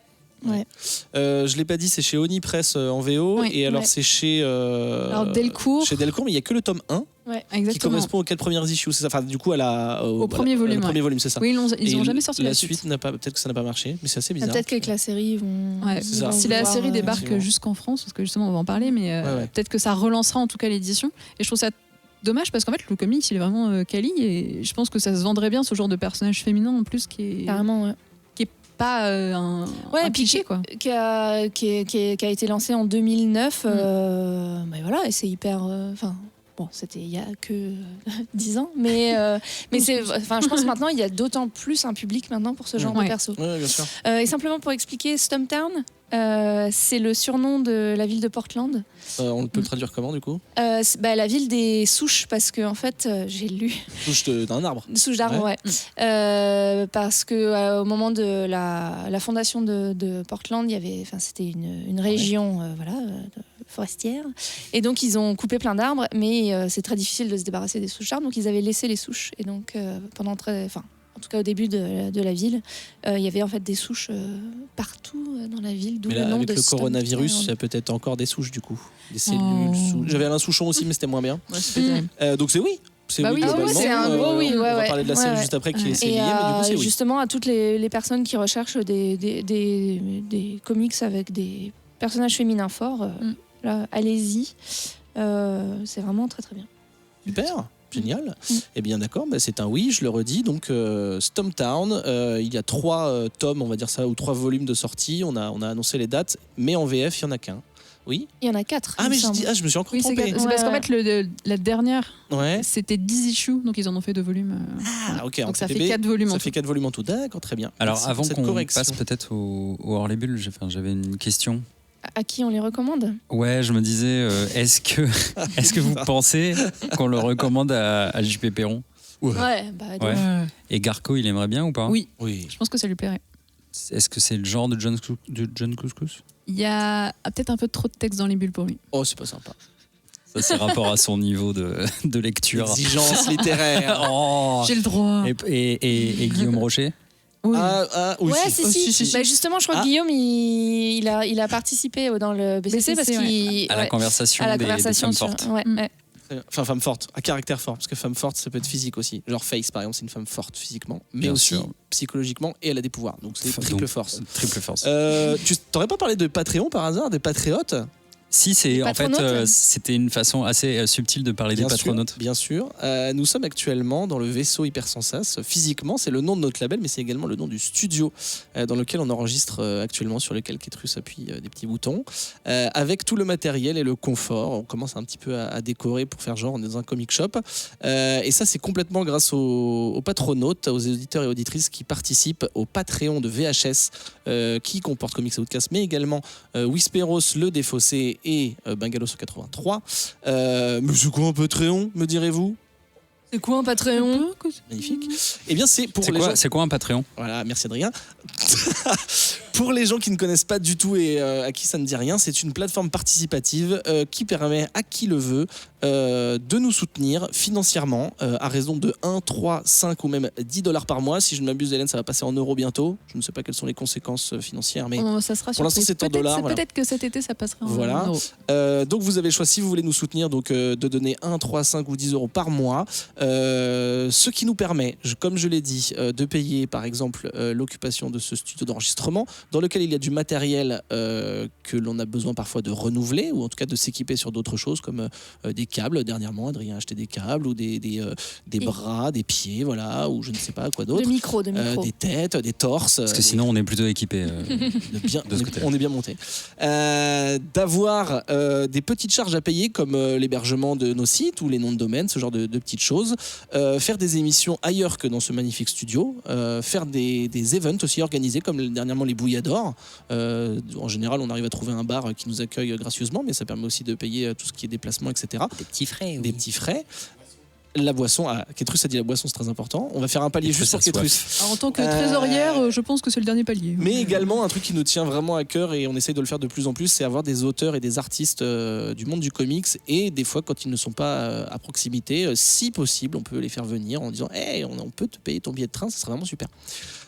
Et vous, en contrepartie, ça c'est vous qui nous aidez, et en contrepartie, nous on vous propose des petits goodies, des petites choses, comme par exemple avoir un épisode un petit peu en avance par rapport au reste de la Terre, des bonus exclusifs qui ne sont vraiment consultables que sur le Patreon, et pour ça il faut donc du coup participer, des photos que Ketrus nous prend, des coulisses par exemple, des concours exclusifs aussi, ça arrive, on en fait sur les réseaux sociaux mais on en fait également sur le Patreon, et il y a même un palier pour les plus hardcore qui permet de venir assister à l'émission. Donc, soit vous êtes fan de ouf, soit vous voulez nous péter la gueule parce qu'on a dit que Symétrie c'était de la merde, et que c'est votre comics préféré. Donc voilà, ça n'a pas encore eu lieu, mais certaines personnes, certains patriotes, parce que ça s'appelle, ou patronautes même, sont éligibles à cette petite chose. Après, quand je parle de patronautes, vous voyez pas trop qui c'est. Donc il y a genre par exemple Vincent Desdois ou Joanny Julien, Alak, Rekma ou Pierre Coquard. Ce sont des patronautes. Et ceux-là, ils sont éligibles, ils pourront revenir sur le joli canapé. Tout à fait. Écoutez, je pense que j'ai à peu près tout dit, si j'ai oublié quelque chose, mais sinon je pense que nous pouvons passer... Tu n'as rien oublié, Benjamin. Oh là là, je vais presque te rendre Mister Miracle, j'hésite. On peut passer à la dernière partie de l'émission qui est liée, malgré la pause, à ce qu'on vient de dire juste avant, car c'est petit générique peut-être Ketrus. C'est hors des bulles. C'est en dehors des bulles, comme son nom l'indique, c'est-à-dire que nous parlons de quelque chose qui touche à l'univers des comic books, en l'occurrence une série adaptée du comics dont on vient de parler, mais qui n'est pas du comic books pur. Ça peut être une série, un film, on a fait des jeux de plateau, des podcasts, un parfum de glace. glace. Par exemple. Putain, ce serait fou. Ça me tient un parfum. Et donc là, nous allons parler de la série Stumptown qui est sortie pour l'instant seulement aux États-Unis sur la chaîne ABC. Donc en général, ça arrive sur TF1. C'est pas absolu, mais en général, c'est plutôt TF1. C'est sorti en septembre de l'année dernière. Il y a une dizaine d'épisodes, je crois, disponibles. Et donc, comme on l'a dit, c'est adapté du comics de Greg Rucka, Matthew Southworth et Justin Greenwood, qui sont producteurs exécutifs. Et au casting, on a notamment pour les plus connus Cobie Smulders, qui est Maria Hill dans le MCU, ou Robin dans I Met Your Mother, Jake Johnson qui a fait lui une voix dans Spider-Verse, j'essaie de le rattacher aux comics, il a fait Peter Parker mais je sais pas lequel. Bien sûr que non, et Tantou Cardinal que je ne connais pas mais j'adore son nom car elle me rappelle Little Bird. Écoutez, je vais vous laisser la parole. Quelle est cette série? Je n'ai rien regardé. Vas-y, moi je suis chaude pour faire l'introduction parce que je pense très fortement aux gens qui n'ont pas de tonton d'Amérique pour l'instant, par exemple Alexandre, Nicolas, Chloé Dutilleux, Yannick C, Yagbar, Prigmore, on t'adore Prigmore, Scaraxo ainsi que Christophe Wellens. Ah, la meuf, elle a tout lâché. Vous qui n'avez pas de tontons d'Amérique, eh bien figurez-vous que nous, on a des tontons qui nous ont envoyé les premiers épisodes. Alors moi j'en ai regardé sur des 4. cassettes. Exactement. J'en ai regardé 4. Je sais pas si vous avez été plus loin pour l'instant. J'ai regardé toute la première saison. Ah la vache, t'as plus de temps. Les 15. Oh là là. Ah, il y en a 15, d'accord. J'ai Alors, dit 10, il y en a 15. Il y en aura 17 en tout. Et c'est toujours en cours de diffusion. Et oui, il en reste encore 2. Ok. Alors, j'aimerais juste pour la petite histoire raconter comment est-ce qu'on a choisi cette série. Au départ, on se disait, tiens, il faut qu'on fasse avoir les bulles. Et on disait, sur Netflix, il y a la série October Faction qui est sortie et c'est adapté d'un comics. Du coup, Ben, responsable, le regarde, il dit, j'ai regardé comment c'est noté sur... Rotten Tomatoes. C'est le pire chose, donc si c'est bien noté, c'est que c'est mortel. Et là, c'était un 25%, je crois, donc c'était assez catastrophique. Horrible. Et je m'étais sacrifiée en me disant, allez... Bon, s'il faut, moi je me lance, je fais focus, je me sacrifie, ça reste du Netflix, je me dis ça fait un job pour 2 podcasts, c'est parfait. et figurez-vous que je ne sais pas d'où ça sort, d'un coup, pouf, on parle de Stumptown. Quelqu'un a dit sinon il y a ça. Sinon il y a ça, et là d'un coup, les notes sont quand même vachement mieux, on est sur du 80-92%, donc on se dit, c'est quand même peut-être plus sympa, donc on a entièrement abandonné October Faction, et je pense qu'on y reviendra jamais. Alors, donc, sans surprise, c'est une adaptation assez fidèle qui reprend l'histoire de Dex. La seule différence qu'au départ, elle n'est pas PI. Elle est simplement, on va dire, retraitée de l'armée. Elle a eu un beau petit PTSD. Vétérante. Elle va pas super bien dans sa tête. On comprend très vite que c'est une femme qui peut être en souffrance. De temps en temps, elle a des petits flashbacks d'une explosion. Je pense qu'au fur et à mesure de l'histoire, on apprend un petit peu plus de ce qu'il s'est passé. Il y a pas mal de différences avec le comics parce qu'on aborde beaucoup plus son passé. On aborde aussi ses relations passées. Quand on parlait tout à l'heure du premier tome qui parlait de la recherche d'une jeune fille, petite fille d'une Amérindienne qui tient un casino. Donc là, on a la même histoire. Sauf que dans la version de la série, elle s'est tapé le papa de la jeune fille qui a disparu. Donc ça fait des liens un petit peu plus forts. Et il y a aussi un personnage qui n'existe pas tout à fait dans le comics. C'est sa voiture. Alors, le comics, la série n'a rien de fantastique, mis à part. Non, c'est que dans sa voiture, elle a un autoradio qui est juste génial. Il a une cassette dedans, une mixtape, et à chaque fois qu'il se passe quelque chose, que la voiture est un peu brutalisée, la mixtape se met en marche, et c'est toujours des chansons parfaites. Et c'est Bumblebee ? C'est limite un peu, tu sais, la chanson un peu gênante, mais que tu peux pas t'empêcher de chanter. Et ça va faire plein de situations excellentes pendant tout le long de la série. Moi, ça m'a fait penser à deux choses. Je me suis dit, bon, petite astuce scénaristique assez habile pour pouvoir claquer de la BO, tu vois, des années 70-80, genre, il y a une cassette coincée dans la voiture. Et après, un peu fun quand même, c'est que ça reprend un truc, une vanne de How I Met Your Mother. Puisqu'il y a cette cassette qui est coincée dans leur voiture. C'est peut-être une idée de Cobie Smulders, du coup. Ouais. Je sais pas, mais en tout cas, là, c'est marrant. Parce que, Adrien, qui reprend le micro, peut-être que les gens ne pensaient qu'il s'était évaporé, n'avait pas lu le comics, donc il n'a pas participé, mais tu as maté un peu la série. Exact. Très bien. T'as maté le premier épisode ? Tu peux rentrer dans le débat. J'ai maté les 2 premiers. Ok. Alors, le premier épisode, quand tu le regardes, la première scène, tu fais « Oh, c'est trop cool !» C'est genre tu te prends plein de trucs dans l'usage et tu fais « Ouais, mais c'est... » Enfin, il y a un truc cool derrière. Tu sais pas trop ce qui va se passer, mais c'est assez cool. Alors, on continue aussi un petit peu dans les différences. Dans le comics, elle a un pote qui s'appelle Gray. On connaît pas grand-chose sur lui, mais à part qu'il a l'air un peu friendzoné, je dirais. Est-ce qu'il a 50 nuances ? Complètement, oui. Voilà. Est-ce qu'il a... Non, il n'a pas 50 nuances. Alors, par contre, quand tu es dans Bah quoi ? La littérature. Quand tu es dans la série, il a un passé un peu plus sombre et un intérêt très différent. Il est responsable d'un bar. C'est lui qui embauche le petit frère trisomique de Dex dans son bar. Et il sera une partie de l'histoire fil rouge de la série. Quand même plus intéressant. Et il y a aussi Hoffman, qui dans le comics, c'est une femme qui est à la police et elles se connaissent toutes les deux, Dex et Hoffman. Et là, dans la série, il se trouve que c'est un homme plutôt pas mal physiquement. Ah, on ne crache pas dessus. Jamais je crache dessus. On Ou peut alors cracher sur de des manière gens, très. oui, De façon amoureuse. De façon amoureuse. De façon Ce amoureuse. Il a podcast des yeux. Et du coup, effectivement, ça sera son premier accès à la police, puisque c'est grâce à lui qu'elle va plus ou moins se taper l'incruste à l'intérieur et faire contact avec leurs enquêtes. Après, on retrouve pas mal de choses quand même en commun. Le personnage est là, l'ambiance est là. Elle a les mêmes problèmes d'argent, d'amende, de parking. Son frère est plus ou moins pareil. C'est les mêmes enquêtes ou pas ? Alors, la première, oui. Ah. Celle de l'histoire avec le casino et l'Amérindienne, c'est la même. Après, toutes les autres, de tout le reste des comics, en tout cas là où j'en suis au 4e épisode, je ne les ai pas recroisées. Par contre, on reste toujours sur le même principe de au départ, tu as l'impression que tu enquêtes pour quelque chose, et puis finalement, c'est pas comme ça que ça se passe.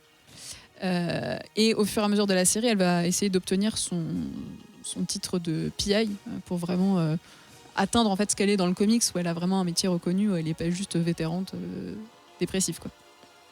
Donc voilà. Lulu, t'as maté tout. Ouais. Enfin, ce que tu pensais être tout, là, tu viens de savoir qu'il y avait 2 épisodes de plus. Je suis trop contente. Il me semble que le 16 a dû sortir hier ou avant-hier, un truc comme ça. Ouais, non, je suis pas contente. C'est vraiment une découverte. J'en avais pas du tout entendu parler. Du coup, question, vous avez maté le comics d'abord avant de voir la série ou l'inverse ? Non, moi j'ai lu. Enfin, j'ai commencé la série et ensuite le comics. Et après j'ai commencé le comics. Ok, pareil. D'accord. J'ai vu les 4 premiers, après j'ai vu les comics. Et c'est vachement intéressant parce qu'en fait, c'est complètement. Ils sont complémentaires. T'as pas du tout une impression de redite parce que même la première enquête, ils ont modifié. Et c'est vraiment intéressant ce qu'ils ont fait sur la série, je trouve, en termes d'adaptation. Étonnamment, c'est beaucoup plus riche en fait. Les personnages sont vraiment étoffés du point de vue de la psychologie, de leur passé, ce qui normalement c'est plutôt le contraire. Quand on passe du papier à l'écran, on perd un peu des choses. Là, je trouve que vraiment ça gagne en profondeur. Il se passe plus de choses dans une issue que dans un épisode ou inverse ? Non, en fait, c'est un épisode, une enquête. Du coup, c'est assez rapide. Ah, d'accord, ok. Ouais. D'accord. T'as un fil rouge quand même un petit peu tout le long. Après, voilà. D'accord. C'est un épisode d'une enquête. Il y en a ces 2 épisodes d'une enquête. Enfin, des fois, elles sont un petit peu plus longues, mais ça reste un découpage de sens. Là où Dex, elle papillonnait un petit peu dans les Love Interest, etc., dans le comics, où elle a vraiment pas d'attache. Là, c'est un personnage qui est beaucoup plus ancré, qui souffre aussi, je trouve. Enfin, en tout cas, on voit beaucoup plus sa souffrance. Elle a un problème d'addiction à l'alcool. L'addiction aussi au jeu est beaucoup plus développée parce que notamment on a le personnage de la chef de tribu amérindienne qui est beaucoup plus présent et qui est aussi un fil rouge dans la série. Comy Smulders, elle est absolument parfaite. J'avais un peu de la peine pour elle parce que après à How I Met, elle a fait le MCU, mais c'est vrai que... Oui, elle a fait le MCU, mais elle a vraiment un sous-rôle. Enfin, je suis désolée, mais... Hey. Et là, je trouve que vraiment, elle se révèle en tant qu'actrice. Elle est hyper touchante. Enfin, c'est quand même un personnage complexe qui est drôle. On n'a pas trop parlé de l'humour, mais c'est hyper drôle. Et elle, on voit vraiment les failles du personnage. On croit à 2000% aux scènes de baston. Ouais. Elle prend des coups, mais c'est comme dans le comics, mais c'est vraiment bien fait. Ça développe beaucoup la romance, comme je disais. Donc avec les différents personnages, soit fil rouge, soit qui passent par là. Et tout fonctionne, moi je trouve. Il y a un seul bémol que j'ai, c'est l'effet graphique qui est ajouté, qui apparaît à partir du 2e épisode, qui n'était pas dans le pilote. Dégueulasse. C'est horrible. Je ne sais Adrien pas rentre pourquoi. sur le ring. Je pense il voulait faire sur un petit clin d'œil comics. Ah ouais, mais c'est pas. Mais il n'y a pas besoin. Tu sais, c'est l'effet. Scanner Darkly. Ah, j'allais dire ça. Bah ouais, mais pire. En fait, tu sais, c'est l'effet fresque sur Photoshop là. Tu sais, qui fait un peu genre comic book. Non, c'est moche. Dégueulasse. Et à chaque fois, c'est des freeze frames en fait. Donc, ce qui est assez drôle. Enfin, moi, au bout des 15 épisodes, en fait, quand je le vois apparaître, le truc, je fais ok, c'est marrant. Et souvent, c'est avant le titre, quand le titre apparaît. Mais franchement, c'est laid, quoi. J'ai pas compris pourquoi. Enfin, qui a validé ça? Mais c'est vraiment le seul. Levez la main. C'est vraiment le seul défaut que je trouve à cette. C'est voir si c'est pas des images qui existaient dans les comics, tu sais, comme si c'est pas repris une scène exacte, mais en fait, non, pas du tout. Non. C'est dommage. Ça aurait pu être une idée en mode vraiment, c'est l'hommage à une case, mais non. Et les gens sont absolument magnifiques. Jake Johnson, je le kiffe. Ouais. Il était dans New Girl et voilà. Adrien, t'avais des petits scuds à lancer maintenant? Tu n'étais pas en mode... Moi, je suis un peu moins emballé. Alors, peut-être que c'est parce que je n'ai pas lu le dit comics. Bah, du coup, question, est-ce qu'il faut lire le comics pour kiffer? Non, pas du tout. Donc, c'est pas ça, Adrien, tu changes. Tu changes d'avis. Non, mais je sais pas. Écoute, j'ai commencé le 1. J'étais plutôt ok et assez emballé par notamment la mise en scène, tu vois, ça commence bien. La scène d'ouverture, elle est ouf. C'est plutôt bien réalisé, tu vois, je me suis dit ok, ça va être marrant et tout, et c'est plutôt le cas d'ailleurs. Koby Chouchou, elle est super, tu vois. Non mais franchement, elle est top. Après, comme dit Lulu, les gens sont très beaux et peut-être un petit peu trop. Enfin, moi, ça me ça me gêne un petit peu et tu vois, tu sais, tout de suite je sais que je me fais ok, il va y avoir beaucoup de romance dans cette série et je sais pas, écoute, j'ai vu que les 2 premiers, mais ça a commencé à me, tu vois, elle a tendance à soigner son PTSD avec le sexe. Donc forcément... Mais en même temps, les gens s'attachent à elle. Mais les gens, elle a quelque chose d'attachant. Oui, c'est dur de... Bon, c'est dans un espèce de monde comme ça où tu peux coucher avec tout le monde et les gens restent complètement pisse après. Est-ce que ce serait pas Justin Greenwood, le gars qui a fait le nouvel art que t'aimes pas, qui a dit il faut que les gens soient beaux parce que t'as trouvé que c'était moins crade qu'avant? Peut-être qu'il y a une logique. Hein, ouais, c'est ça. Après, ils étaient pas très beaux même avec South. Ah d'accord, ok. Ouais. Non mais là c'est assez, tu vois, c'est quand même très américain, quoi, tu vois.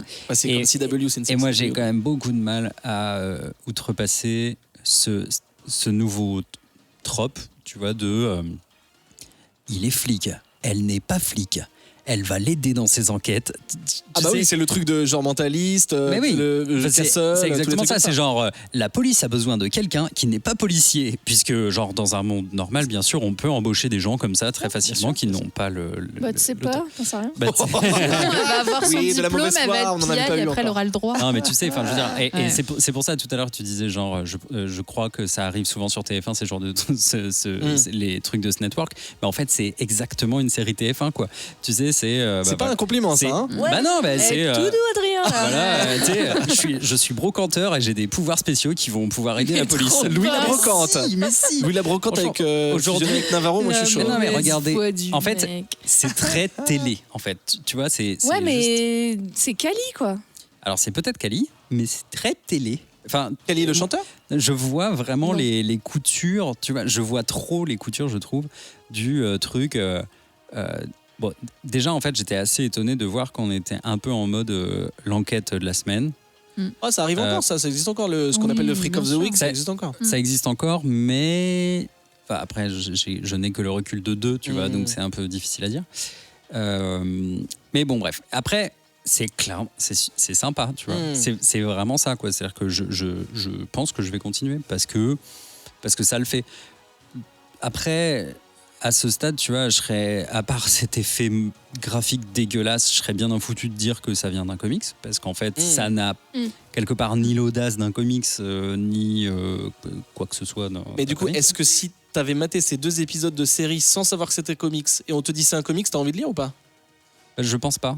Ah ouais. Je pense pas parce qu'en fait, tu vois, je me dis pas, enfin, ou alors, tu vois, je feuillette et je me dis, ok, c'est vraiment super beau et il faut absolument que je voie la version comics. Quoi. Mais ça t'a pas. Mais en plus, enfin, ce qui m'étonne, c'est que dans le pitch que vous en avez fait tout à l'heure, j'ai l'impression que le premier épisode, c'est le premier tome. Oui. Ouais. Or, il n'y a pas 17 tomes.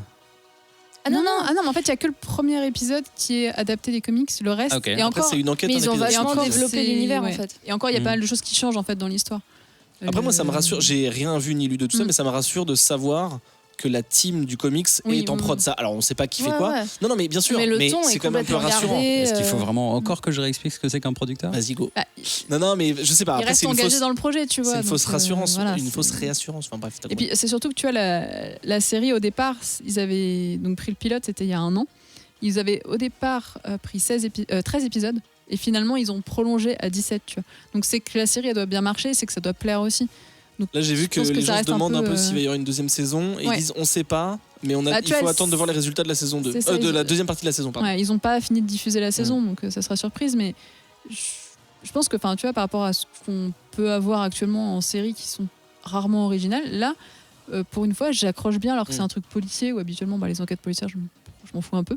Mais là, elle a un côté où tu t'attaches. Après, tu vois, un peu comme Jessica Jones, c'est le sorte de personnage où elle va pas être gentille à faire des sourires et tout ça. Elle est plus badass et elle a un objectif, c'est résoudre son enquête. Elle veut aider la personne qui l'a embauchée au départ. Et du coup, c'est là où j'aime bien ce genre de personnage, c'est qu'on va pas te faire mille trucs autour. C'est vrai que c'est cool. Elle est très déterminée et super intelligente.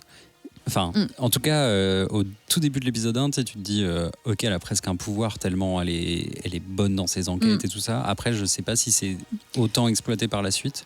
Bah après, elle reconnaît aussi des faiblesses. Et c'est pour ça qu'elle va devoir apprendre à faire mieux, parce que des fois elle va un peu trop vite sans avoir vérifié certaines choses et on lui reproche et du coup elle fait ok, j'ai encore des choses à apprendre, tu vois, c'est pas son métier, elle est au départ dans la série, dans le comics elle est PI, mais dans la série elle l'est pas, et du coup elle va vouloir apprendre ce que c'est le métier et comment faire mieux, puisqu'effectivement il lui faut une légitimité. À partir du moment où tu mets à faire chier les flics dans leur enquête, vaut mieux que tu aies une justification. Donc si les gens ont un oncle en Amérique et qu'ils ont les épisodes et qu'ils ont également pris le comics ou pas, ou qu'ils hésitent à l'acheter, qu'est-ce qu'on conseille? On conseille l'un ou l'autre, les deux, dans quel ordre? Moi, tu vois, j'ai commencé par la série puis les comics, ça m'a pas dérangé. Ouais, pareil. Ouais. Et je pense que dans l'autre sens, ça doit pas être trop dérangeant non plus. Et si vous deviez en conseiller un des deux juste? La série. Ouais, la série. Quand même, d'accord, ok. Ouais. Adrien, toi, de toute façon, si tu conseilles quand même, t'as dit, tu as passé un bon moment, malgré tout. Tu vas continuer, donc c'est que c'est un peu quand même. Si vous aimez la télé.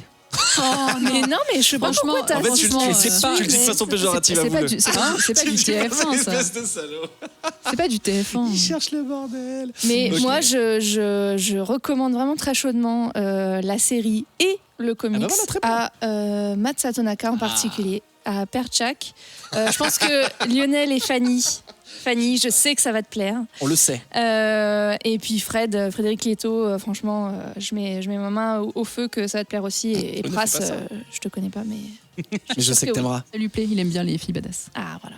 Très un bien. homme de bon goût. Donc, je récapitule, c'est une série qui a le nom du comics Stumptown. Pour l'instant, c'est sur ABC, donc on ne vous conseillera aucun mouvement numérique. Vous vous débrouillez. Il y a donc pour l'instant 15 épisodes, 17 en tout. À voir s'il y a une saison 2 ou pas. Écoutez, voilà, c'est un bon résumé. Je pense que nous pouvons dire que l'émission classique est terminée. Voilà, merci Kétru. Bravo. J'ai un chien qui me lèche le coude. C'est Tout pas à un fait. chien. Ah, c'est pas ton coude. Merci beaucoup, chers amis. Alors, on cache pas, ça fait un peu teasing, clickbait, qu'il y a possiblement un petit bonus après. On va se faire une after qui sera disponible sur le Patreon. Oh yeah. Je vous ai préparé un petit jeu un peu rigolo. Trop bien. Merci à vous tous. Merci à toi pour les Lego. Ah bah écoutez, les Legos. Ah, super. Merci pour les T'es Legos. dégoûté, Adrien, ou pas? Bah, grave. Mais je vais t'en racheter, je t'ai promis. Merci Adrien justement d'avoir sauvé un petit peu l'honneur de Sam qui avait d'autres Qui exigences. s'était déshonoré. On lui en refait encore des bisous, mais tu as relevé le défi avec brio. J'ai Merci relevé, Adrien d'être venu. Merci. Défi. J'ai regardé 2 épisodes d'un truc et j'ai lu un comics. Bah écoutez, Mais Pas mal. écoutez, c'était avec plaisir. Moi, de toute façon, je suis toujours très content de passer un moment avec vous. où peut-on te retrouver si l'on te cherche? Petit peton. Sur Twitter, par Oui, exemple. Ah, t'as Adrien Larosé tout attaché avec 2 œufs? Exactement, Z2E. Et voilà, et c'est déjà pas mal. C'est déjà pas mal. Lucie. Oui. Merci beaucoup de ta venue outre. Il y a un cours d'eau que tu traverses ou pas? On peut dire outre-Rhin? Bah non, pas le parce Rhin. que moi Non, j'habite du bon côté de la Somme. Outre-périph' alors. Complètement outre-périph'. outre-périph', oui, oui. Merci d'être venu, merci de ta participation, de tes conseils. Où peut-on te retrouver si l'on te cherche? Dans le Bouya Comics Club, en très bonne compagnie. Oh bah oui, avec 776 autres personnes. Je crois qu'on est un peu plus maintenant depuis... voilà. Nivra, qui est partout sur Internet. Bien sûr. Alors, où peut-on te chercher? Alors, à la sortie de cet épisode, on me trouvera sur les pistes de ski des Menuires ou allongé sur un canapé parce que je me serais cassé la tronche. Oh mais non. Ou en train de tenter de digérer une énième raclette. Mais sinon, sur @Nuvreuil, sur Twitter, le podcast Netflixers aussi, où on parle de Netflix, mais que du coup, j'ai pas pu faire de devoir en double. J'ai pas réussi à On peut te tricher. filer juste le MP3 du HLB si tu veux.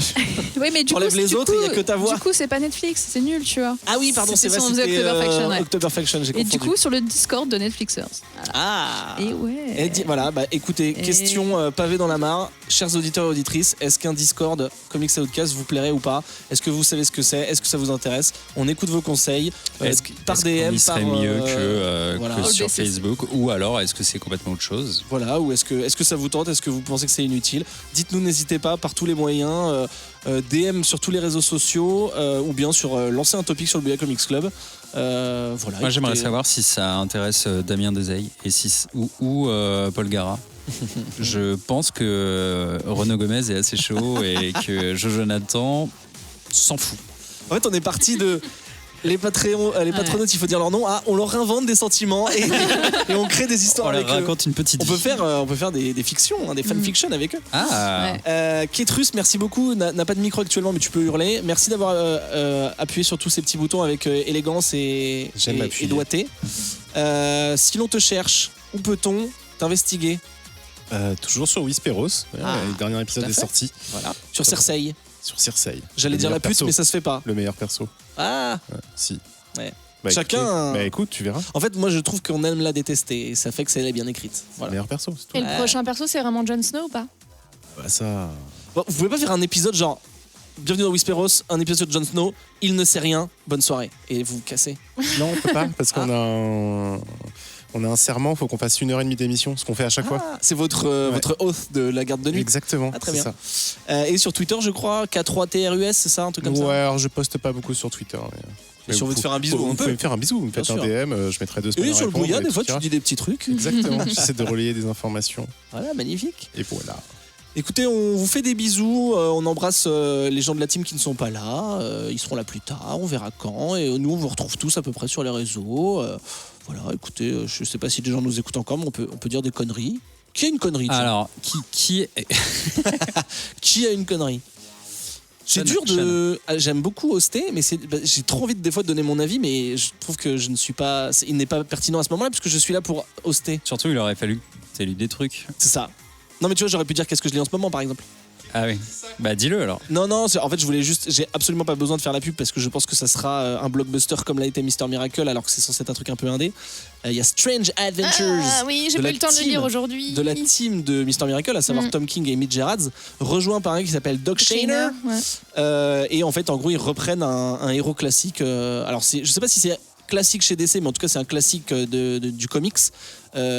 qui s'appelle je sais pas quoi Strange, son nom de famille, un peu comme Stephen Strange, qui est je crois un scientifique qui se retrouve téléporté sur une planète et qui en devient un super-héros. Il a un jetpack à la roquetière, un peu comme John Carter, tu vois, ce genre, ou Flash Gordon, c'est ce genre de truc là un peu pop, Ok. pop, qu'on appelle ça. Ouais, tout le monde, Pulp, merci, Catrice Pulp. complètement fou Voilà. là, sur les réseaux sociaux avec ça. Et non seulement ils vont le remettre au goût du jour, mais en plus pour moi c'est une team qui va me faire chialer, j'en suis certain. Apparemment c'est sold out déjà. Ouais, bah voilà, écoutez, j'ai commandé les deux couvertures voilà, parce que j'avais un peu froid et du coup. Voilà. Allez.